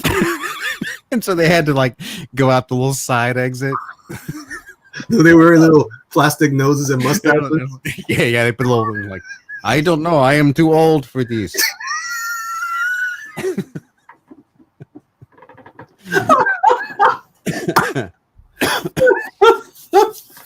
Oh my gosh. Oh my gosh. Hey, let's talk briefly about our favorite young actresses that came out of our era in children's shows or family shows, who emerged as beauties, who were not beauties before, or kinda. Do you remember Winnie Cooper from the Wonder Years? Yes, I do. I didn't. I know who you're talking about. I didn't really watch that. I didn't like the Wonder Years. Well, Danica McKellar is smoking, and she's a math whiz. Did you know that? I did know that, actually. I don't know why I know that, but I did. I did not know that at first, but I discovered that later. And she's one of the reasons why, don't tell my wife, I watch those Hallmark movies. Oh, is she doing Hallmark now? Oh my gosh, she's great. I love it. She's got her and Candace Cameron and Candace. Oh, you can't. And poor old what's her face from Full House, who did a little shenanigans with the college stuff. What was her name? Oh yeah. You talking about Lori Lofton? Lori Lofton. She's beautiful too. She is, but poor judgment. I think she had like 3 months or something. Of course. Oh, poor girl. Small. Oh yeah, poor girl for ripping off the. I don't care, man. Couldn't afford no college education either. Yeah, but she could. I know, but that's why I don't care. You're making excuses because she's pretty. She's hot. Not pretty. She's hot. And Topanga, another one. Topanga was amazing. So, did you watch Kids Incorporated? I did not. Yeah, I don't know why I watched it, but I did. I guess because we had the Disney Channel, and it was the only thing on when I got up on Saturday morning. Kids Incorporated. Who's on that? Fergie was on that. What? I think Alyssa Milano was on You Can't Do That on Television. Alyssa Milano. The singer. I'm just trying to think of famous people that were like on kids shows that. No, I'm thinking about Alyssa Milano, the actress from with not Alyssa Milano. Not Alyssa Milano. Alanis Morissette. Alanis Morissette was on You Can't. Alyssa Milano, of course, she was on what's it? Tony Danza show. Who's the boss? Yeah, that's right. Who's the boss? Yeah, she's beautiful. I never really watched that. She's out weird. There. Yeah. Isn't it so frequent that it's just very frequent that these child actors and actresses grow up and become like crackheads and it's almost like human children are not meant for that much pressure and attention. Yeah, because they almost all turn out that way. Yeah. Or go through a season like that. It's like, man, I don't think that much attention would be good for me. But could you imagine being a kid? God. And just like your childhood and those awkward years, just and everybody like basically big suits in Hollywood. Especially, I mean, now that you know about Hollywood, like it all comes out that there's a bunch of scumbags. I mean, more scummy than we really knew before. Tis true. No. I don't. I'm not happy about the scumbaggery that occurred back then. Or now, it still happens. Everybody knows that. There is, but that's the thing. Everybody knows it was going on, and pretended like they didn't. Well, I also,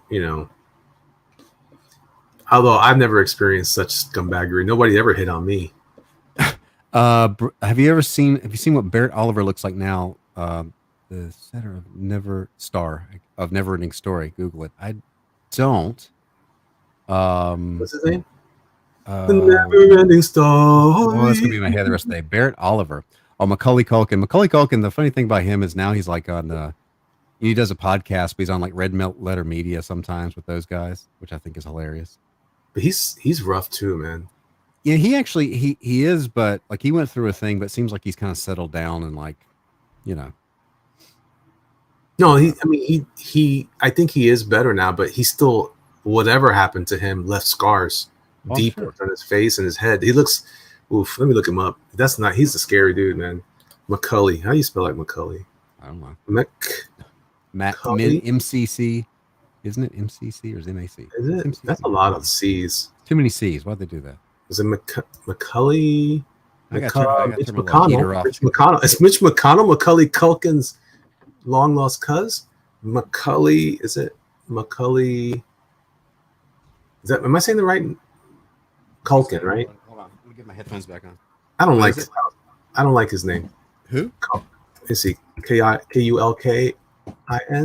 Is it Culkin Brothers? Okay. Yeah. Culkin Brothers. We're getting close. Culkin. Macaulay. Okay, it's MACAU. That's what I thought. Yeah, Pete Mac was wrong. Yeah, you know what's funny? Here's what it is. He's got the same problem. Oh, he's not that bad. But how do these people start off so attractive when they're young? Well, he was a cute kid, and then he grew Yeah. up. And so you think of that Home Alone guy was like, everybody's cute when they're 8 or 9 for the most part, and then they become adults, and he's like, what, 40 now? I mean, Yeah, but you look pretty handsome. I just turned 45 in the middle of like COVID nonsense. I'm old. I'm just saying Macaulay has the same problem. My God, this is a bad one here. Macaulay has the same problem that this cat has. The guy that plays Spider-Man. What's his name? Tobey Maguire. Tobey Maguire. I never liked Tobey Maguire. I love Tobey Maguire as Peter Parker. I hated Tobey Maguire. Yeah, I hate Tobey Maguire as a human being, as a crier. Oh man, so what was that? The third movie? That's the movie that the entire theater in that scene when it got in, he cried and it like zoomed in on him when Mary Jane was leaving, and the entire theater busted out laughing. And I was like, "Oh, this is not good." I don't think that's what they were going for. No. So Macaulay has a similar nose problem. You'd think with all the money, they would have at least tried to fix those nostrils. Well, here's the thing though. Who is the actress from Jennifer Grey from Ferris Bueller's Day Off? And she had her nose done, and she doesn't look anything like unrecognizable. Like it looks right. Like it's one of those rare plastic surgery things where they did a good job and it doesn't look fake, but it's like you look at her now and it's like you do not look like the same person that was in that movie. You know what's a shame though? Was that she wasn't unattractive in that movie. She didn't, I mean, it had, her nose had character. Well, that's the thing. It's like nobody wants character in Hollywood. Oddly enough. Yeah. You got to have the carbon copy look of what's considered Remember that other gal? Remember the other gal that got her eyes fixed? She was in Cold Mountain or something like that. Nicole Kidman? No. Maybe I'm making a mistake with the movie. I know everybody else in the chat's gonna know this. Later, Hector. Be good. My peoples. See you, Heck. Wait a minute. Wait, is this guy still alive? Who, no. Heck? Yeah, he just left. No, the Dirty Dancing guy. He died, right? Oh, Patrick Swayze. Yeah, he died. Oh, you know what it is? I used to get him confused a lot with the other actor I like, but he's the actual brother. Wait, Swayze had brothers too, right? I think he did, but not very like. Oh, was his brother's part of a movie that I remember? But this other guy had the brother. That was the crazy guy from the Independence Day. Oh, you're thinking about oh my gosh, Cousin Eddie, Randy Quaid and Dennis Quaid. Which one's right? Randy Quaid was the great one that went crazy. Right. I used to get Randy Quaid. Wait, Randy's the crazy one? I think so. Yeah. Yeah, I think you're Randy right. Quaid is the one that grew his beard out and got all conspiracy theory. I like him though. I like when you ever watch his video. I used to watch him on Instagram or Twitter, when I was on Twitter. He was the only reason why I think I stuck around Twitter as long as I did. He'd come on, his face would be on the camera, and the crazy colorful lights. You're gonna all feel the pain. You're gonna know, and then blah blah blah blah. And I was like, oh my gosh, this guy's amazing. I want more. Renee Zellweger, some big jerk. Renee Zellweger, she had work. Yeah, yeah. So different. Renee Zellweger had this thing. It wasn't a conditioner. It was just her face. And hers was a little more like, I can understand her. I mean, like you said, Dirty Dancer, Jennifer Grey, she's still beautiful. But she was beautiful then too. She just didn't know it. Yeah, she's character. And but the thing is, it's like you didn't, and I want to say that I saw something with her where that actually I think ended up hurting her. I think I'm making this up, but like because she was unrecognizable, people like she was less successful. So I think that happened to Zellweger also, because she was like had all these roles. She had this really interesting like squinty eye thing. Yeah. And then when I could see these pictures here. She looks like a totally different person. And I'm like, yeah, I don't want you. But I'm like the same person. No. It's like not really. Like you're the thing that made you look like you did away with. Yeah. But the thing was, the reason why she did it was because she wasn't very old, if I'm not mistaken. Let me see. How old is she? Tell me the only fact you can tell me, Wiki. She's 51 years old. She's not much older. Oh, wow. Yeah. Apparently she was born in 69. So that must be cool to say you were born in the 60s. I would think that would be cool. Well, I mean, the 70s is old. Yeah, but 70s is 20th century. Yeah, that's cool. That's cool. Yeah, I was born before the turn of the century. Isn't that cool? That is kind of cool. I feel feeling old, and it makes it cool like that. Yeah. But Zellweger, what was happening to her was she just, it really was like the shelf of her eye was coming over her eyelids more, and she was looking older. But I don't know exactly. So she's not that old, but she looked older because of that not condition, but whatever she wanted. Just the way she was aging, I guess. Yeah, that's a shame. Yeah, it made her look like an older lady, but she was still pretty. She's pretty. Is she hot? Was she ever hot? But now the way she looks, she doesn't look, and the only thing that changed was her eyes. This is like an exercise, when they do those things where you replace the eyes on a person, like how critical that is to someone's identity. This video is going to get struck for bullying celebrities for their appearance. Oh, I actually, she doesn't look bad. She just doesn't look like herself. And it's like a weird thing, because how would you feel if you woke up the next day and looked totally different? I mean, it's got to mess with your head. It's like, I did this because of my job. Like I look in the mirror and I look completely different because I want work. That's weird.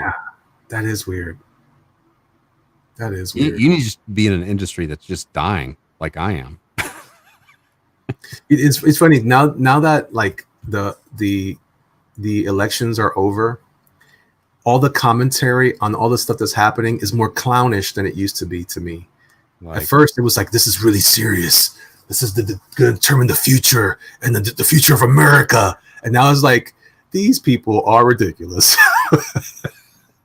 and I just keep thinking, what would aliens think now? Like we found a videotape of the past, and we see what's really happened. The ninjas took over. Zellweger cut off her eyelids. Mass hysteria. Like, oh gosh.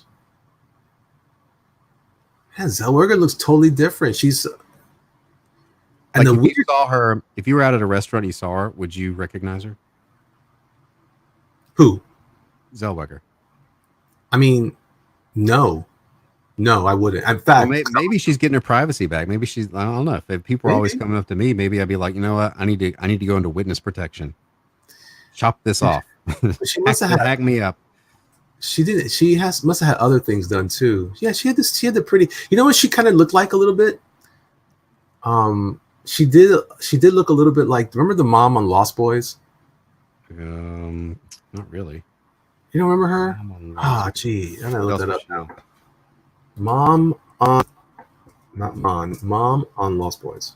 That's what she's. That's her career. Wow, No, she did her other PR things. agent needs is going to be really happy. She did other things. She keep. No, I was gonna say Kiefer Sutherland. That wasn't the mom. Oh, what was her name? She doesn't get a lot of love. They put Diane West. Wait, that's not her, right? Diane West was the cute one, right? Or is that her? No, that's her. I don't think I've seen Lost Boys since the 80s. Wait, Lucy Emerson? Is that who it is? I don't know. You don't know who the mom is? When you see her, you go, oh yeah, she's like at least. I mean, I'll probably remember once you tell me, but because Medi says Diane Weiss. Is that it? Yeah. that name sounds familiar. What else? You know names more. I know the faces. And I go, oh, that's that one chick. Shouldn't say chick, right? That's not nice. Oh, that's not nice. And one chica. How come we can say it in Spanish? Oh, mira, chica. What's up, chica? And everyone's like, oh, yeah, that's cool. Yeah, Diane Weiss. All right, so except when you look her up, there's apparently a lot of Diane Weisses, and that's how inconsequential she was, to your point, because she doesn't even have her own, like, she doesn't even pop up in IMDb. Okay, she's does. She's not even, she's not. So I'm going to tell you what else she did. Okay. She's doing something called Kenan, 2021 TV series. She was in Magic Camp, Black Month. She was in Less Than Zero. Wow. Wait a minute, that's a TV movie. I remember the original movie. That was a weird movie. That was a weird movie. She was in Pee-wee's Big Holiday. Yep.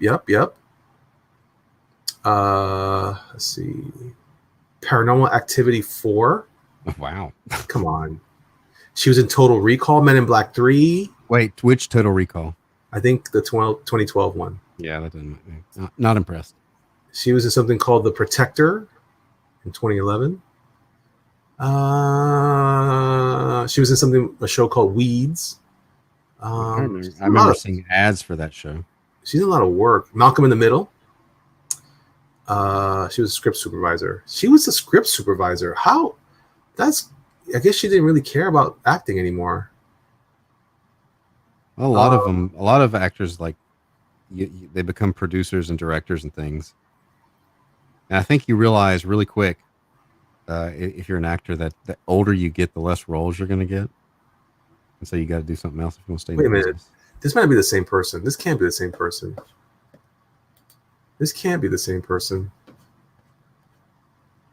She has an obituary? What? She died? She died too? That's why she's not done anything recently. Wait, sorry. Oh, no. Well, no, this can't be right. This is the wrong person. There must be other Diane. Well, apparently there's a lot of Diane Weisses. She must have passed. Aww. Babbage says she was great in Little Man Tate. What's that? I gotta see this obituary thing. It's probably the wrong Diane Weiss. That's not good. Nothing on Diane Weiss? Not even in the news? Come on. Is it the same one?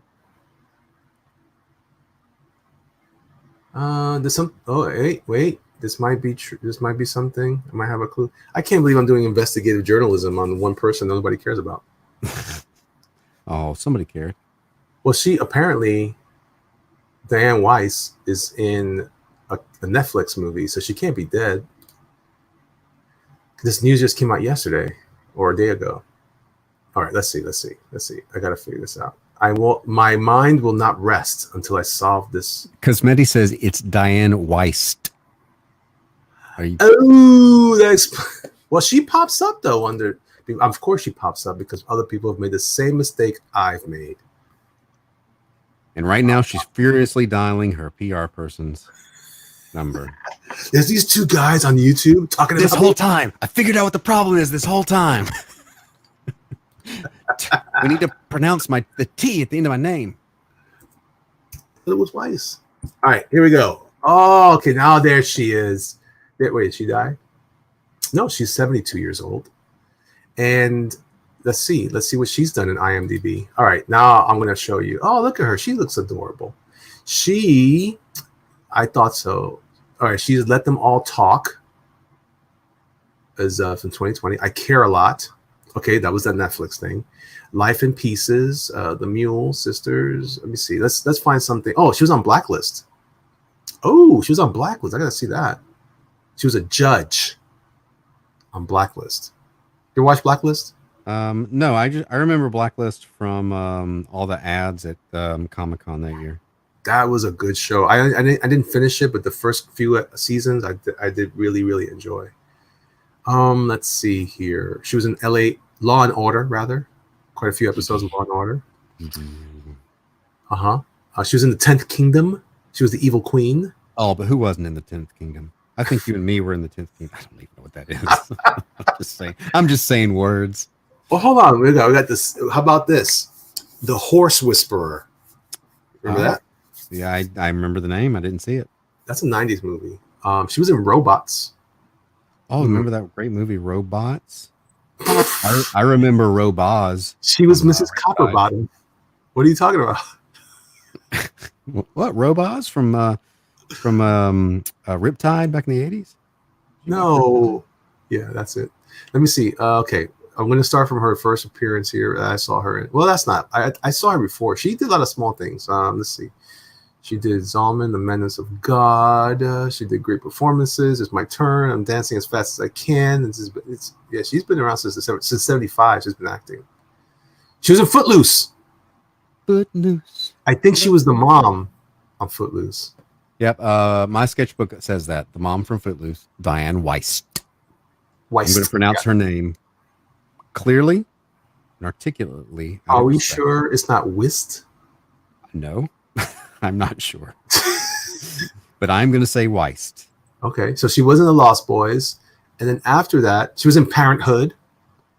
She was Helen in Parenthood. Oh, Helen. Yeah. That's a role that will forever be on the lips, tips of the tongue of the public.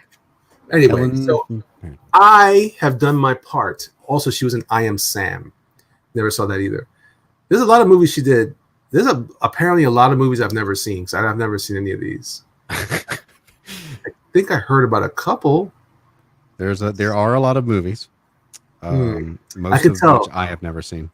It's just weird because even some other actresses that you wouldn't think would have participated, like say what's her name, Jennifer Connelly, for example. She's another picture in this section.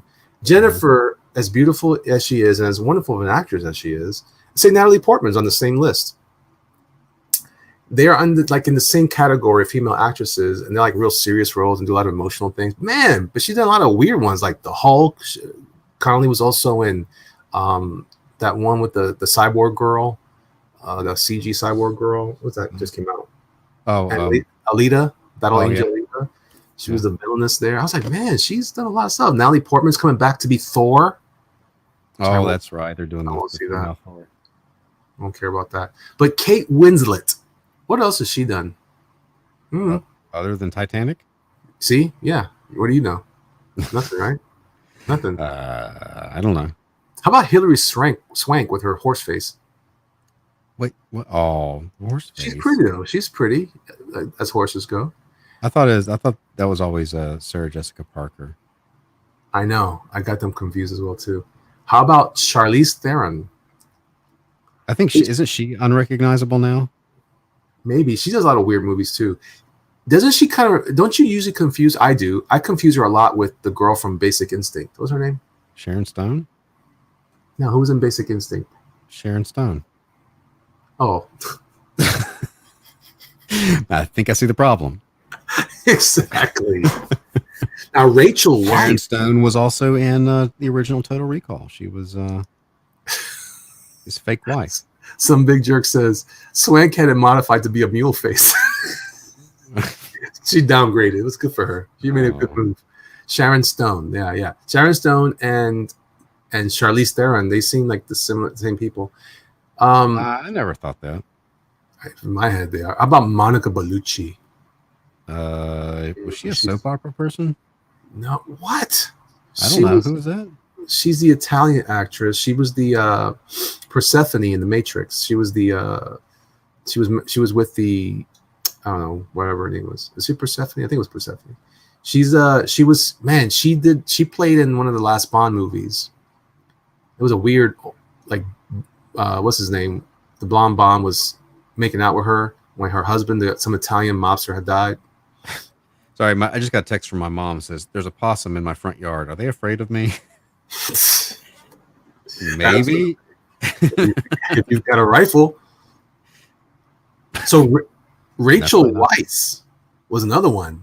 Rachel Weisz. Not Weist? No. Weisz. She's got the Weisz.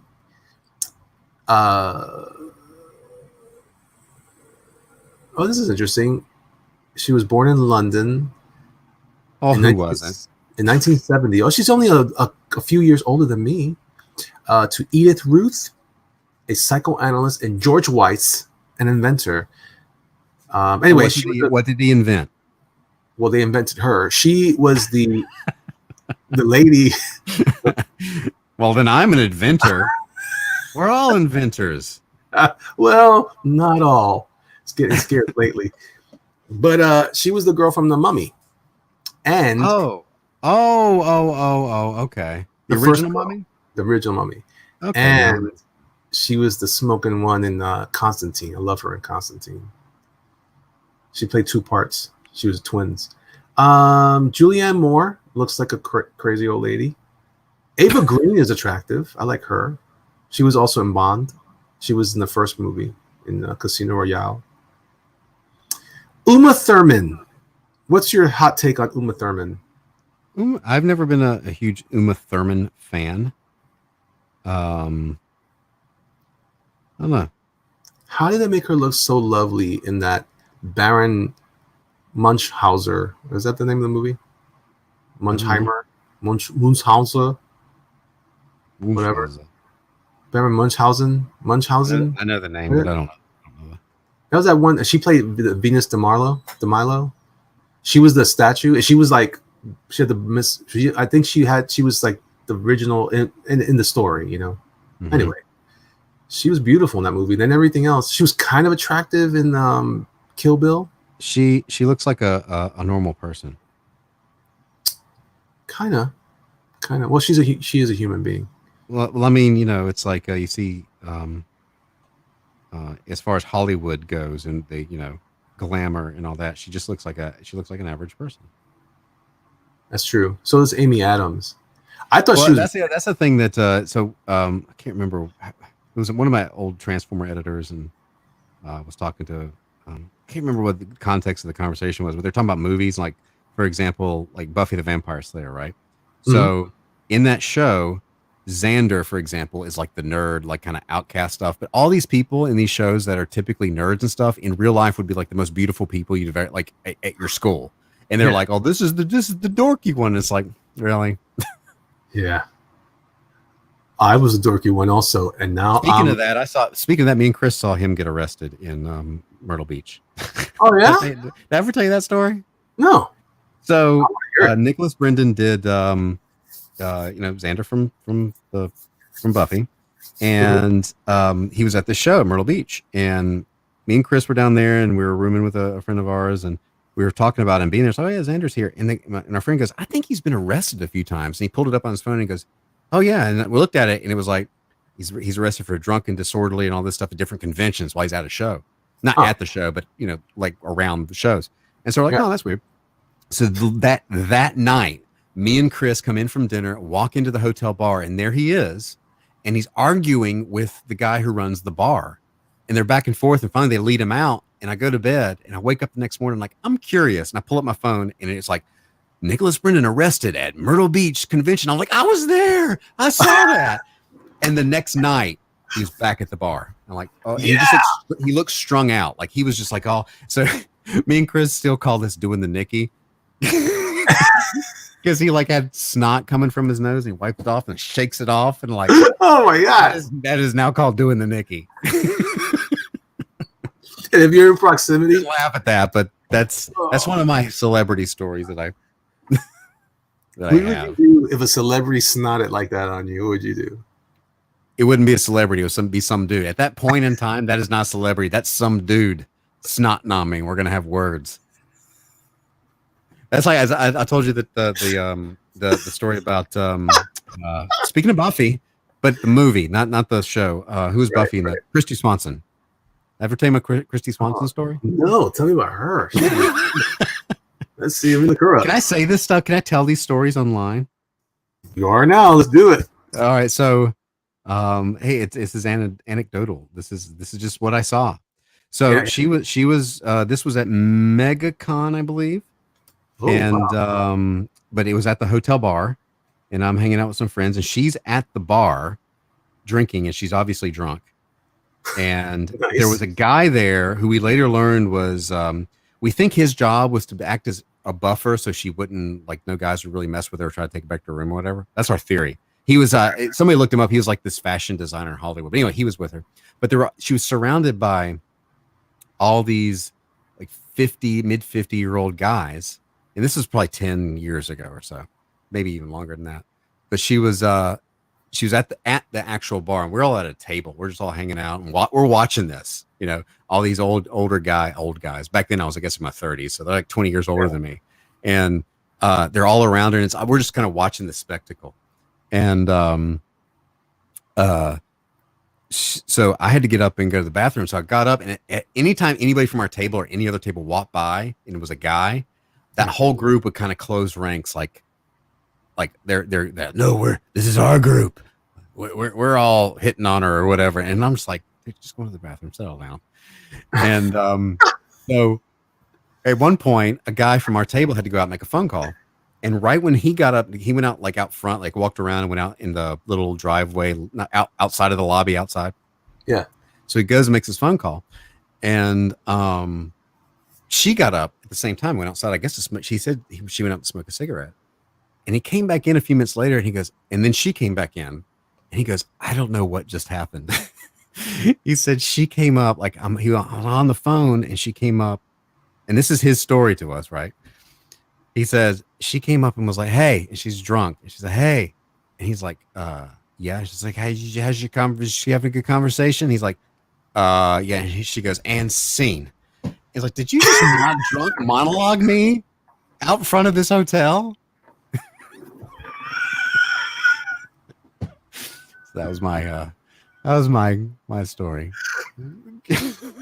She's really expected him to be impressed. This might have been the same hotel. This was the same hotel room that Lou Ferrigno. Oh, there's another story. Dude, I got stories, man. Let's do it. So Lou came down there, and me and Chris were, I think it was me and Chris, sitting at a table, just kind of unwinding, and he was he came in and sat down at the bar, and I couldn't hear anything, but I know you could tell from the body language what was going on. This guy walked in. So Lou downed 3 glasses of wine really quick, because I guess when you're that size, you know, you got to, it takes a bit. And he's still huge, by the way. So he sat down, and a guy came over, said something to him, and you could tell from Lou's body language, he was just kind of like, and the guy left. And I was like, I bet he said, I have something in my room. If I bring it, will you sign it? And it's exactly what he did. And you could tell he was just like, oh, take it and give it. Not a friendly guy. I've met him a few times. Like, he was like the first celebrity that I would run into at every show. It's like I saw him 7 times a year. Yeah. He was always not pleasant to me. I talked to him one time. And I Shame. can't tell this whole story because at this particular show, he got escorted out or asked to leave. But I won't tell that story because it it involves some possible illegal things. That there was an accusation. We'll leave it at that. The promoter was making. I will leave it at that. Oh my God. But I walked up to this show was a disaster, and I walked up to him and I said, "Hey, I see you all the time. Just thought I'd come back and say hey." He was just like, didn't say a word. I was like, "Oh, so how are things going?" I said, "Well, see you later." And that was I was like, dang, you can't even open your mouth and say something. Oh man, that guy. But you know what? I'm not going to make excuses for the man, because that sounds like a D-bag way to handle anything. But that guy's the Hulk. You know what I mean? Well, And I think he's. My theory is that he's still bitter. He's still bitter about the whole Mr. Olympia or Universe or whatever. Him and Arnold, because Arnold kind of swooped in on him. Oh yeah, I guess you're right. That bothered me too, I suppose. I get it, I guess, but What I it, don't know. I mean, wait. You don't have the same personality as Arnold, though. Well, I no. don't know. Arnold is. Although I did see a cool Mr. Rogers snippet on YouTube recently where he goes behind the scenes on the Hulk TV show back in the 70s or 80s. Oh yeah. And you could see Bill Bixby's like, I want to introduce you to Lou. And Lou is talking like this, because he can't hear and stuff. Yeah. And he didn't sound very comfortable then either. I think part of it probably has to do with his hearing. Yeah. But again, it's like he just doesn't seem like a very, from my experience, my firsthand experience, does not seem like a very nice person. That's too bad. He's the Hulk. I like the Hulk. Mm-hmm. I have some bubblegum. I have bubblegum cards there, Topps cards from the TV show. Oh yeah. I am quite the fan. In the chat, they're all still talking about older, attractive women. I told you, man. Jane Seymour. Jane Seymour, yeah. Cam says Art T. Bear's story about him is great. Total a-hole. Sounds consistent.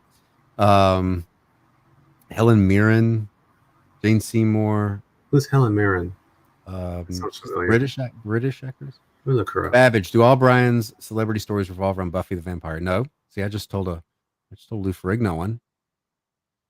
Helen Mirren. She's beautiful.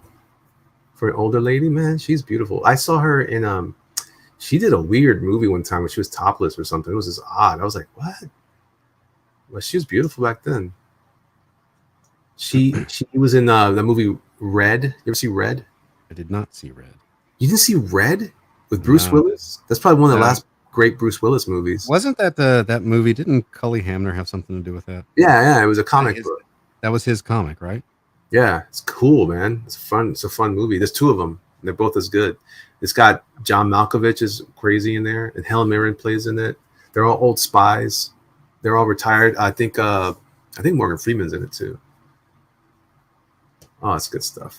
Helen Mirren, she's cool. I like her. She's a cool British lady. She played the mom in National Treasure. Oh, I saw National Treasure once. I don't remember much. What? What? I mean, was I supposed to see it more times than that? Yeah, because it's about history.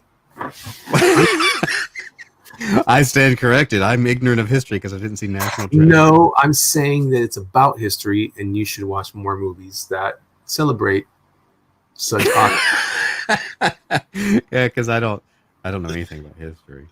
Dude, you shut your mouth. That's not what I said. That's what I meant, jerk. Oh well. How about? I was on this IMDb thing. How about Alexandra Daddario? Who is that? She's young though. She's young. She's beautiful. Kirsten Dunst. I had a problem with her at first as Mary Jane, and then I fell in love with her as Mary Jane Watson in the Spider-Man movies. She was okay. I just didn't like Tobey Maguire. Yeah, I just didn't like his nose. But her, I didn't like it. I didn't like his portrayal of Peter Parker or Spider-Man. The biggest thing about that was that Spider-Man was not a smart aleck the whole time, and he's supposed to be this wisecracking character, and he just was not at all. And he wasn't written that way. Yeah. And there was like one or two lines where I was like, this is not Spider-Man. Spider-Man is just like Spider-Man. Part of Spider-Man's power is like as awkward and all the problems Peter Parker has. He was still sarcastic when he was Spider-Man. And it just that's one of the things I always liked about the character, and it just was not that. I would have sucker punched you in the parking lot after the movie if I had heard you say that day. Really? I wouldn't have faced you face on because I would have lost, but I would have punched you in the head or something. And run off. You'd have flicked me in the ear and run away. Yeah. How about Sigourney Weaver? I think she's actually gotten more beautiful over time. She has the thing. She has a very Sigourney Weaver is Sigourney Weaver. She has a very unique look. Yeah, I think I didn't like her much. I didn't find her that attractive in the old days, but as time has gone on, I'm like, maybe it's because I'm getting older. I just appreciate her differently. She's a really beautiful lady. I'm a little concerned about Carrie-Anne Moss. Carrie-Anne Moss was the other girl in the female lead in Matrix. Oh, Trinity. Trinity. Um, she's become quite hippie. Really? Yeah, she played the and she you could tell it's a genetic thing, right? So she's like, I don't know, man. I saw her on a motorcycle. I'm like, man, it's hard to hide the hips, man. The hips when you mean actual hippie, like the anatomy hippie, yeah. not like free love hippie. No, like her thighs start 12 feet on either side of her before they reach her ankles. I'm just saying it's gonna be rough. There's nothing wrong with hips, Cosmetti. It's that she was like an action star. She was like jumping around, and she was super like tight. She looked very athletic. I've got hips. I think she's not athletic now. Is that what you're saying? Well, she played a lawyer on the Daredevil or one of those shows. I'm just concerned. I'm concerned about her portrayal. I think the thing is that we're old enough now to remember all these actors and actresses when they were young, and they're not young anymore, and we aren't either. But we still think of them as young version, and they're like, no, we're all old now, all of us. Well, let me explain to you why this has come up, because recently I watched the original motion picture, Star Trek: The Motion Picture, and then I watched Star Trek 2. Then I watched Star Trek 3. I had never seen Star Trek 1 before. So really? This is my first time just a couple, 2-3 weeks ago. And I liked it, by the way. I liked it a lot. But you realize that that was just an old people show. There was nothing but old people. That's all there were. Right. Just old people. It was like watching Golden Girls in an action movie. Which one? All of them? All of them. DeForest Kelly. DeForest Kelly seemed old when he was in. Yeah, but he's wearing this like one piece, like unitard outfit with the collar. The leisure suit, man. Okay, so he comes in there, and you can see his scrawny hips. Speaking of hips, he has his pelvic bone was sticking out. You got a thing for hips, don't you? They got to be just right. Look, man, I pay attention. It's so weird. Elliot is out. And then I like the Kirk, right? Kirk comes in there. Kirk was pretty youngish, you know. He comes in there. He's like, "Oh, look at me! I'm looking all kinds." Yeah, but you know, Kirk was, I think, 52 when they made Wrath of Khan. Okay, fair enough. But his head got bigger. His head got bigger. Dude, I'm telling you, man. Well, he gained a lot of weight in his face. I mean, he's gained. He had always had. It's not the weight. His nose has grown too. By the way. Yes. You know what? This is the same problem that what's his name? What's his name? Barbarino. Oh my gosh. What's his name? Grease. I can't remember his name.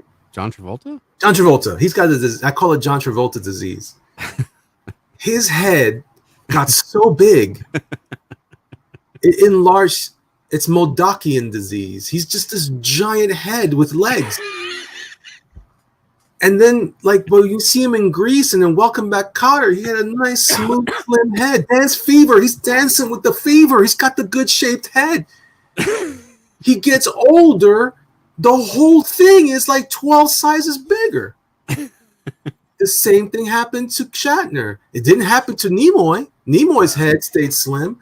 George Takei, he's got the nice small head too. Oh my! I've met him too. See, but everybody else, though, that guy's head got giant. I'm afraid for me. I think that's gonna happen. That's the thing is, you're just scared. You're scared that your head is gonna get huge. That's why I keep shaving it, because I gotta keep it slim as possible. So Shatner, at least the Star Trek movies obviously they're all older, but at least in Star Trek 2, that was kind of the theme, because it was Kirk's birthday, and he was wrestling with, I'm no longer like my life has passed me by. I'm not a captain of a ship, and I'm old, I feel old and stuff. And then he goes on this. It was well done, because then he's at then all of a sudden he's in a situation where he defeats Khan, and he's still got it in a sense. Like, I'm still a good commander, captain, whatever. So, well, I'm just saying. At least they're not trying to be like, he wasn't trying to be like, what's a good example of an actor that's older? Okay, so Sean Connery, Never Say Never Again, when he came back and he's in his 50s as James Bond, but all the young women are falling for him again. And it's like, that doesn't really work. Right? You're not Dr. No Connery, you know, who's got the cigarette hanging out and he's all like, Bond, James Bond. And then now all of a sudden he's like 53 or whatever. Right. And he's, you know, put on a little, and he's still a cool guy, but you're not 20 years younger like you were. You're not in your 30s anymore. Right. Right. Well, don't take steroids. And did Shatner take steroids? Gosh, I hope so. That explains a lot. Well, why was he taking them? Like, what was he trying to? Because he wasn't working out. Maybe if he took them, he's just like, maybe I won't have to work out if I take steroids. And instead, it just made him like things engorged, like his nose and his head. But he had the funny thing about Shatner was like, you know, in season 1 of the original series, like there's a few scenes with the shirt off, and he's, you know, kind of in shape, whatever. But by the third season, they had to give him the fat Shatner wraparound because he's not wearing the t-shirt anymore. He's wearing the thing here, and he's obviously putting on weight. Like his weight was always like he was always kind of going back and forth. And then at a certain point, he's like, cummerbund. Yeah, kind of. It's like, you know, but do you know the uniform I'm talking about? He's the only person on the entire series that wears the one where it's like the half shirt robe thing, where it's like, this one's gonna give me some space to move. He was still in good shape though, man. No, he was, but it was like obviously he's not an action hero. Right. But he was kind of an action hero for his time. They didn't have action heroes back then. Well, it was different. It was like he was all strategy. Yeah. He had karate chops. Remember, he had the hair, boom, boom, and then the drop kick where he'd run and like throw his entire body at somebody.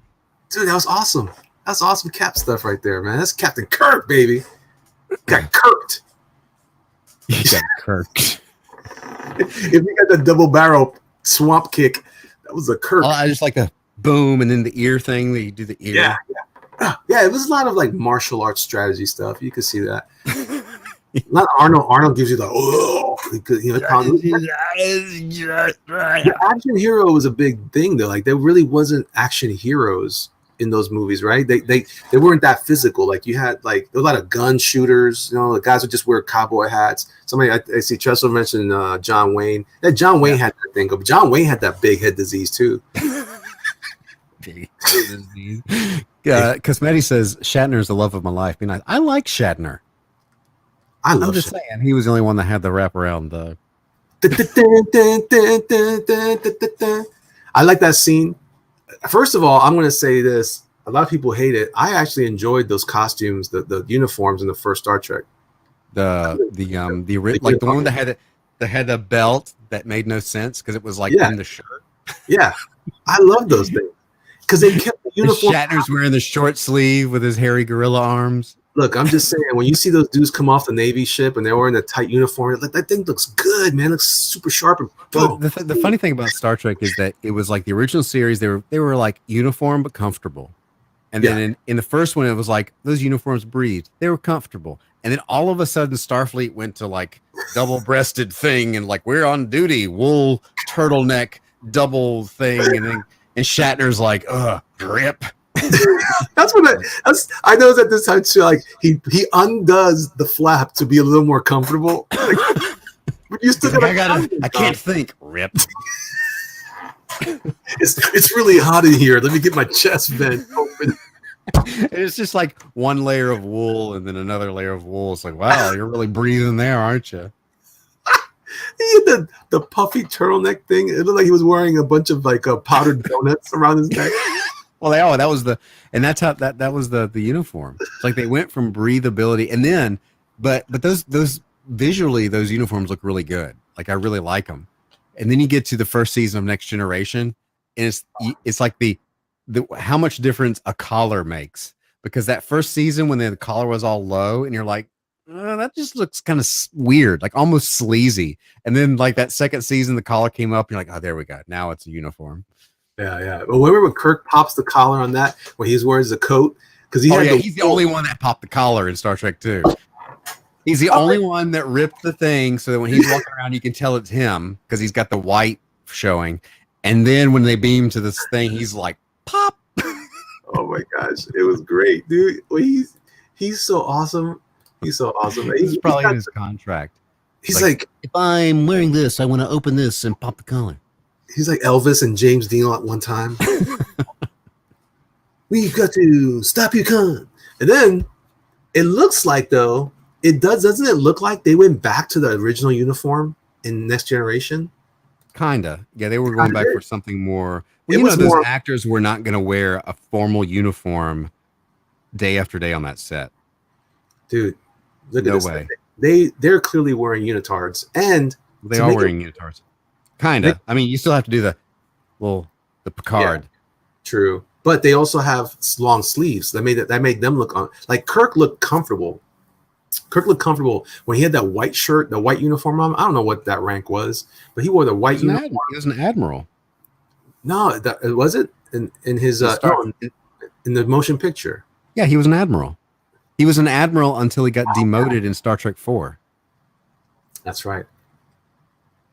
You know, it's another thing I realized that in those movies. I know way too much about Star Trek, by the way. No, I know a lot about it too. It was interesting too. Is like I'm over here complaining about the how all these movies are too connected. I gotta watch every one now.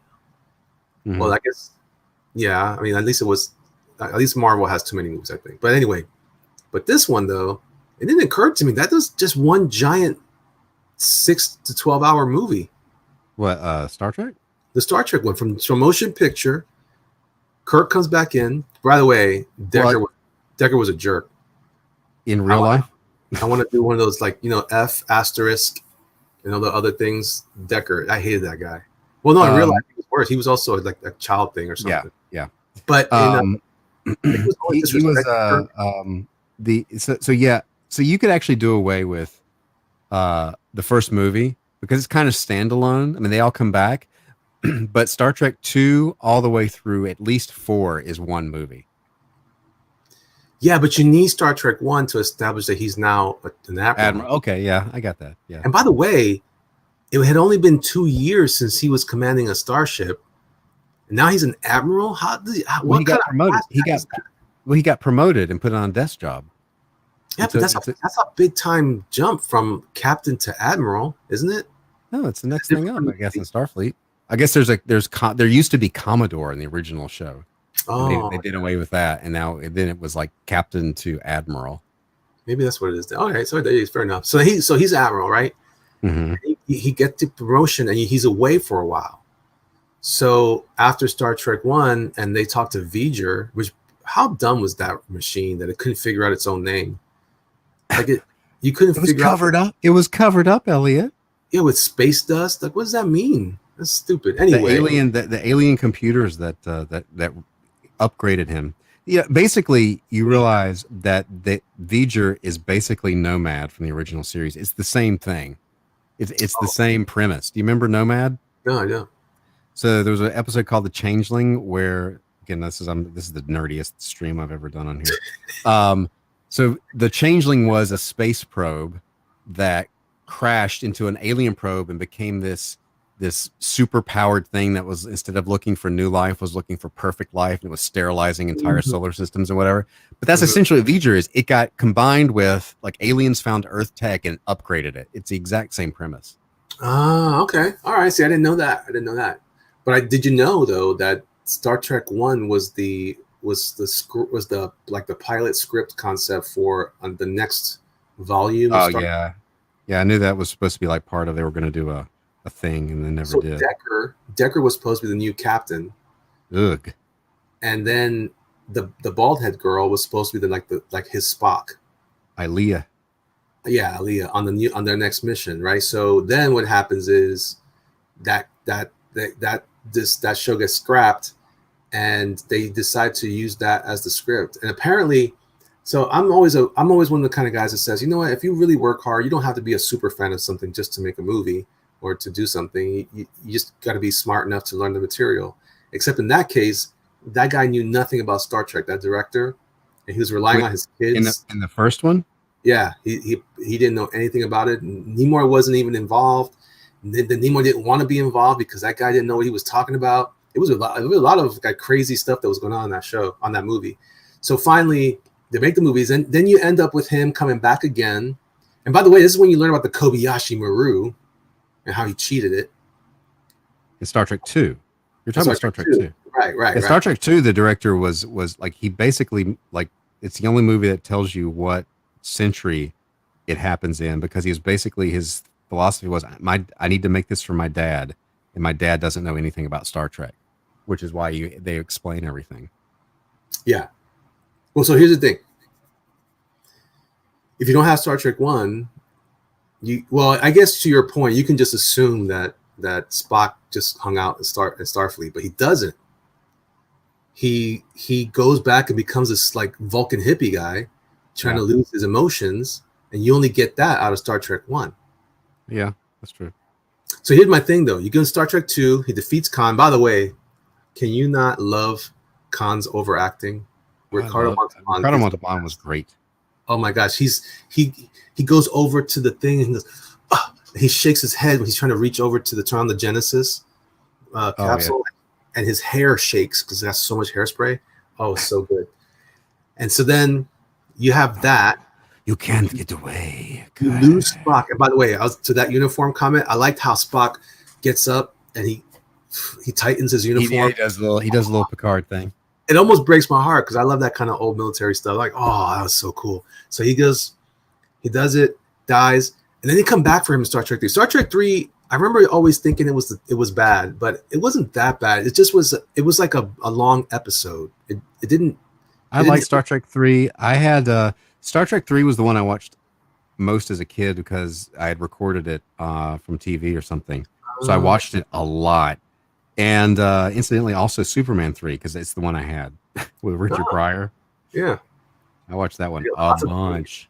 Lots of threes in your world. Right now, there's 3 screens on your screen. It's true. There's something going on. We don't know what. So you got the whole thing. You got the search for Spock, which we weren't even sure we were going to find Spock there, right? They weren't even sure about that. Well, so he was being called. His soul. I thought it was a little contrived a bit that they made him alive, but I'm glad because I really miss Spock. So then you get to Star Trek 4, The Voyage Home, which everybody liked, and that's one of my least favorite ones. Me too, but now I kind of appreciate it. It was smart. It was a smart move. I just thought it was a little preachy with you gotta save the whales. Yeah, I want to save the whales, but I don't want it to interrupt my Star Trek. It was weird because I don't know. Spock was, he was coming back from the dead, and it was weird. And he was like a hippie, kind of like he's wearing that robe the whole time. Yeah, but it's because he didn't have any clothes, right? Because remember he had just come off of the. I know why, but and Star Trek 5 was weird. That was the weirdest one. The one where they go to find God at the center of the galaxy. Yeah, that was bad. That's a truly bad one. And also, but hold on. I don't want to move too far past. Is it Savick? Savick? Oh, when Robin, whatever name, I forgot. Robin Curtis replaced Kirstie Alley. Oh my gosh, how bad was that? I was so angry about that. I said, bring back my blue-eyed beauty now. And I still feel that way. Kirstie was Savick, and they ruined her. Hey, Christina. They ruined her. So anyway, she doesn't come back. So it turns out she was supposed to be Kirstie Alley. They can't even get the Klingon ladies squared away. I liked Undiscovered Country too. Star Trek 6. I did like that. That's one of my favorite ones. That's what that guy. But it didn't occur to me though. I didn't realize that in Star Trek 1, was it 1? No. What I liked about Star Trek 3 was my man from Christopher Lloyd, Back to the Future. Yeah. Doc Brown. He was a good Klingon. He was a good villain. Good. He was good. And I saw a little bit of Doc Brown in him. I was like, oh, it was funny how he had that terrible slimy dog. I like how that's like an important movie trope in 80s movies. If you want something to be gross, just put some slime on it. And it's like, and he looked like a. I mean, everything they have is dry, right? Because they have all this very dry makeup. Everything looks dry and parched. And then you get to this dog and it's all slimy. I'm like, really? Yeah. You couldn't come up with a dry version? I would have been fine with that. Something from Neverending Story. I don't know, something from the Time Bandits. I don't care. You know what I watched that recently again was Flight of the Navigator. Oh, that's a terrible movie. Yeah, but I watched it all the time as a kid because I had it. It was yeah. But it was like it was basically Pee Wee Herman's a spaceship. And that kid, I looked that kid up. That actor, he's been in trouble. Trouble? See, He robbed a bank. I look for all the ladies. You look for all the criminals together. Together to complete picture. Christopher Plummer. So Christopher Plummer was in Star Trek 6, but also I didn't realize this. I'm surprised they did this casting. In Star Trek 5, one of the ambassadors that they take with them is David Warner. Just David Warner human. And then in the next movie, he's the main Klingon guy that died. He's Gorkin or whoever. I was like, they cast him back-to-back movie? Oh, yeah. That's right. He was the guy, he was like the one that was going to bring them into the Federation. Yeah, but he was just in the other movie. Yeah. You know who tripped me out was the ambassador from Star Trek was it Star Trek 4, right? No. Ambassador John Shuck. No, it must have been 3. At the end of 3, when he gets demoted in 3, right? It's in 4. When they come back and save, he gets demoted and Wait, but there was a whole thing where the Klingon was complaining. That was John Shuck. Yeah, so that guy, he was a great, like he had a good blockhead too. You got a real thing for the head. Anatomy is important to me, man. Like I pay attention. I look at how people look. If you've been eating a lot, but see, not everybody that eats a lot gets a giant head. And by the way, another great head is Bruce Willis. But anyway,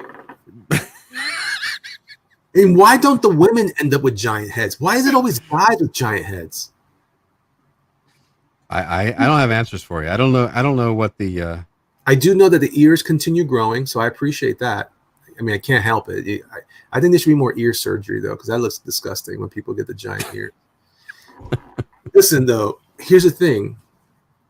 So that guy was awesome. David Warner's awesome. Mm-hmm. Plummer's awesome. Then you end up with Generations. Kirk manages through 6 different movies, kicking, excuse my French, arse all the way through, and then he gets pushed off a cliff. That was the worst death scene in movie history. For an iconic character to be like casually killed by a nobody villain, and then just get crushed by a bridge.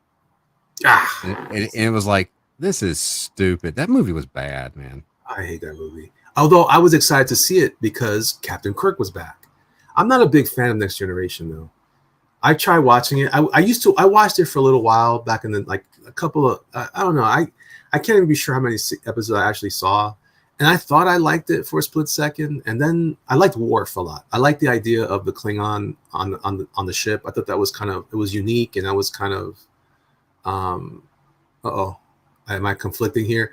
Generation. I've watched the first season or 2, but had trouble getting used to the new characters. See, there you go. That's probably what it was for me. I didn't And then in the middle of season 2, or for season 2, all of a sudden the Doctor was different. The Doctor was different in season 2. Yeah, it was the other lady. AL says, I'm a little confused as to where this is going. This is it. We have no direction. We're just talking about Star Trek. This is our podcast. We just talk about stuff and we let it go. We let it grow. Let it breathe. Like Travolta's head. We let it grow. Like Shatner's head. We just let it grow. And become what it will be. You know what I mean? Anyway, as far as Generation goes, I don't know. I just didn't. I wasn't that fond of. I think Picard bothered me. Picard was a different captain. Is almost a different character altogether Yeah, in the movies as opposed to the show. Pulaski, that's right, the doctor. I don't remember the Pulaski guy. No, it was a girl. Dr. Crusher was replaced by Pulaski. Crusher. Wasn't the Doctor, doctor? you didn't watch Dr. Crusher, the redhead. Oh, she was the doctor. Who was the guy? Wait, am I thinking the wrong? Wasn't there a guy that he used to be a comedic actor? He's a lot of weird. He was like a robot or Data? a hologram. No. Oh, you're not talking about Next Generation. You're talking about something else. Was that Voyager? I think that was Voyager. I don't know. He was like the hologram doctor. I liked Voyager. I love the idea of Voyager. I loved Janeway as a captain. She was tough, right? She was hardcore. I like Janeway. I couldn't get into that one. I did, man. I thought that was the real, like, that was almost like a spiritual successor to Kirk's stuff. Really? I felt like it was, because they were kicking ass, man. Like, look, okay. The reason I didn't like that show was that it was, whenever I tried to watch it, it was too much techno babble. Maybe. I didn't watch a lot of it. I just liked the idea of it. I at that point I was kind of over Star Trek. There's a lot of Star Trek for us, man. That's a weird franchise, right? Like, as much as we're like all like up in arms about Star Wars and stuff, man, Star Trek has a lot of like media history for us. Like, it's everywhere. Remember that when Star Trek used to have cartoons?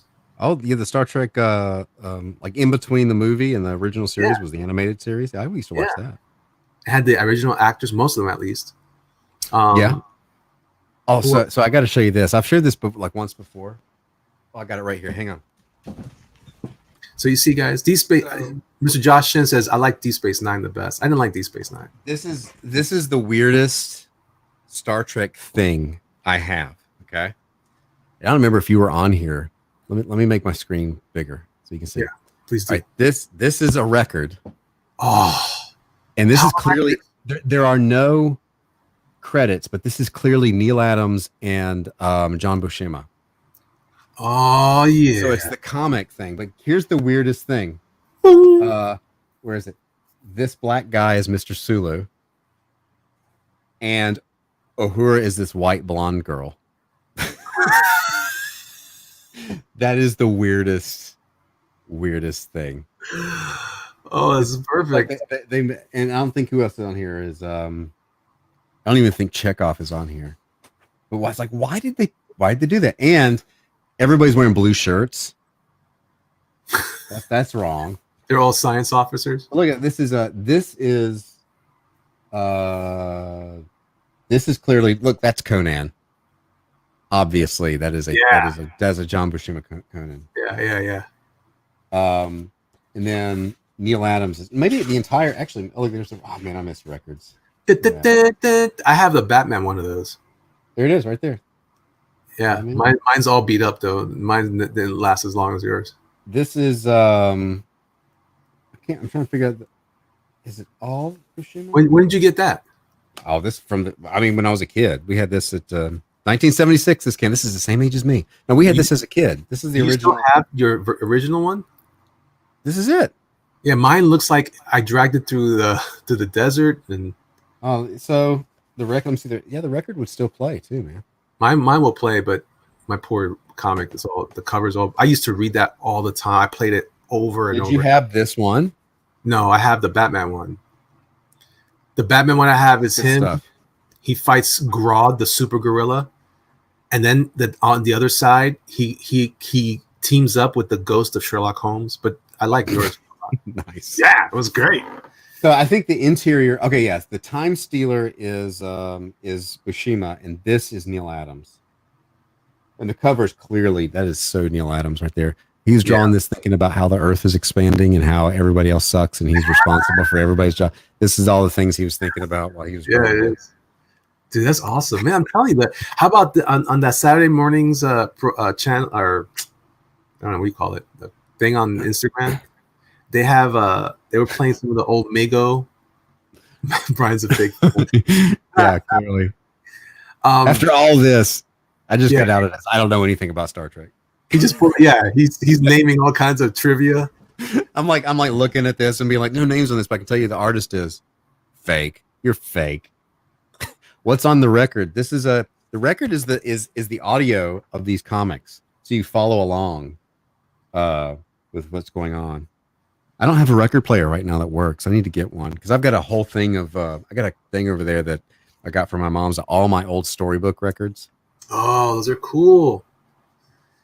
Hey, are they talking about this? I was just gonna make this comment. Somebody said talk about DS9. I didn't like DS9. I was just gonna say it reminded me too much of Babylon 5. Almost like a ripoff of Babylon 5. And then because Manny just said, is it Babylon 5 or Babylon? What was that? Was that part of it? What's B6? B6? I don't know. The B6 creator pitched it to Paramount and they turned him down. Then they based DS9. His concept changed it enough, but there are base similarities to what? What's B6?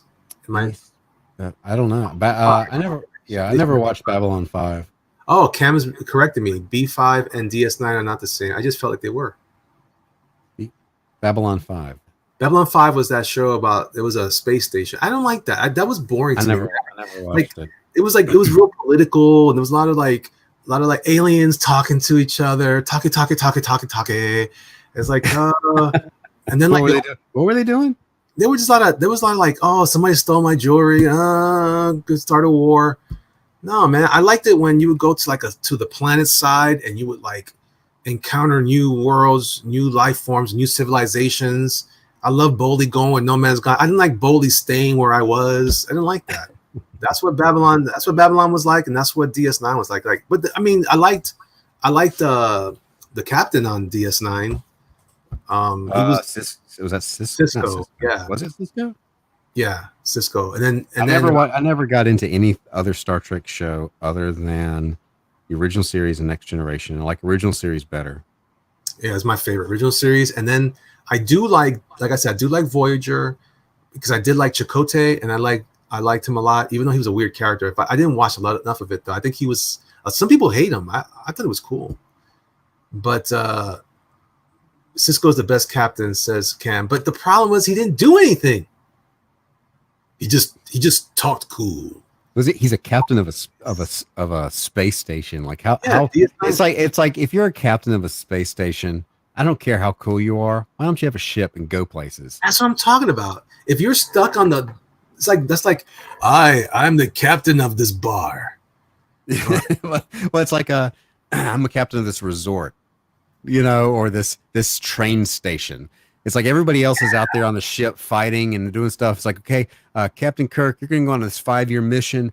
We're going to Captain Picard. He's going to go out there and explore stuff. Oh, we got this depot down here that people are going to come in and out of. Can you just administrate that for a bit? It's like, what did you do?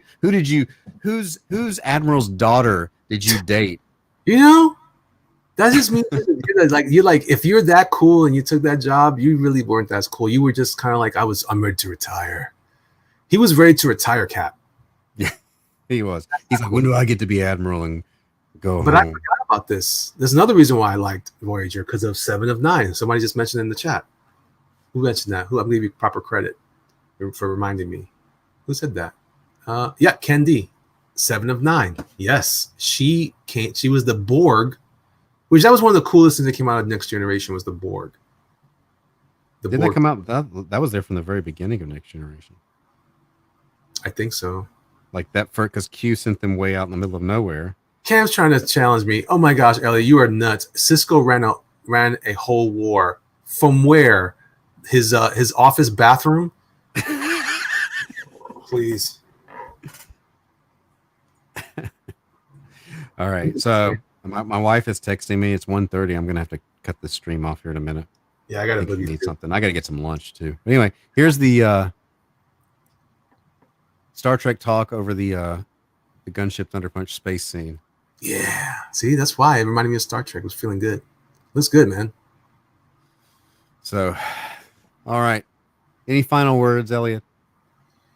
Yes, Cisco sucked. No, I'm just kidding. Take that. Sorry, I'm just playing. DS9 fans. All right, everybody, like, subscribe, comment, hit the bell for notifications, do all that stuff. Be on the lookout. Get on the mailing list at gunship-thunderpunch.com. And Elliot, where do you want to send people? What do you want them to do? Right now, don't go anywhere. Okay, focus on me, everybody. That's right. Don't focus on.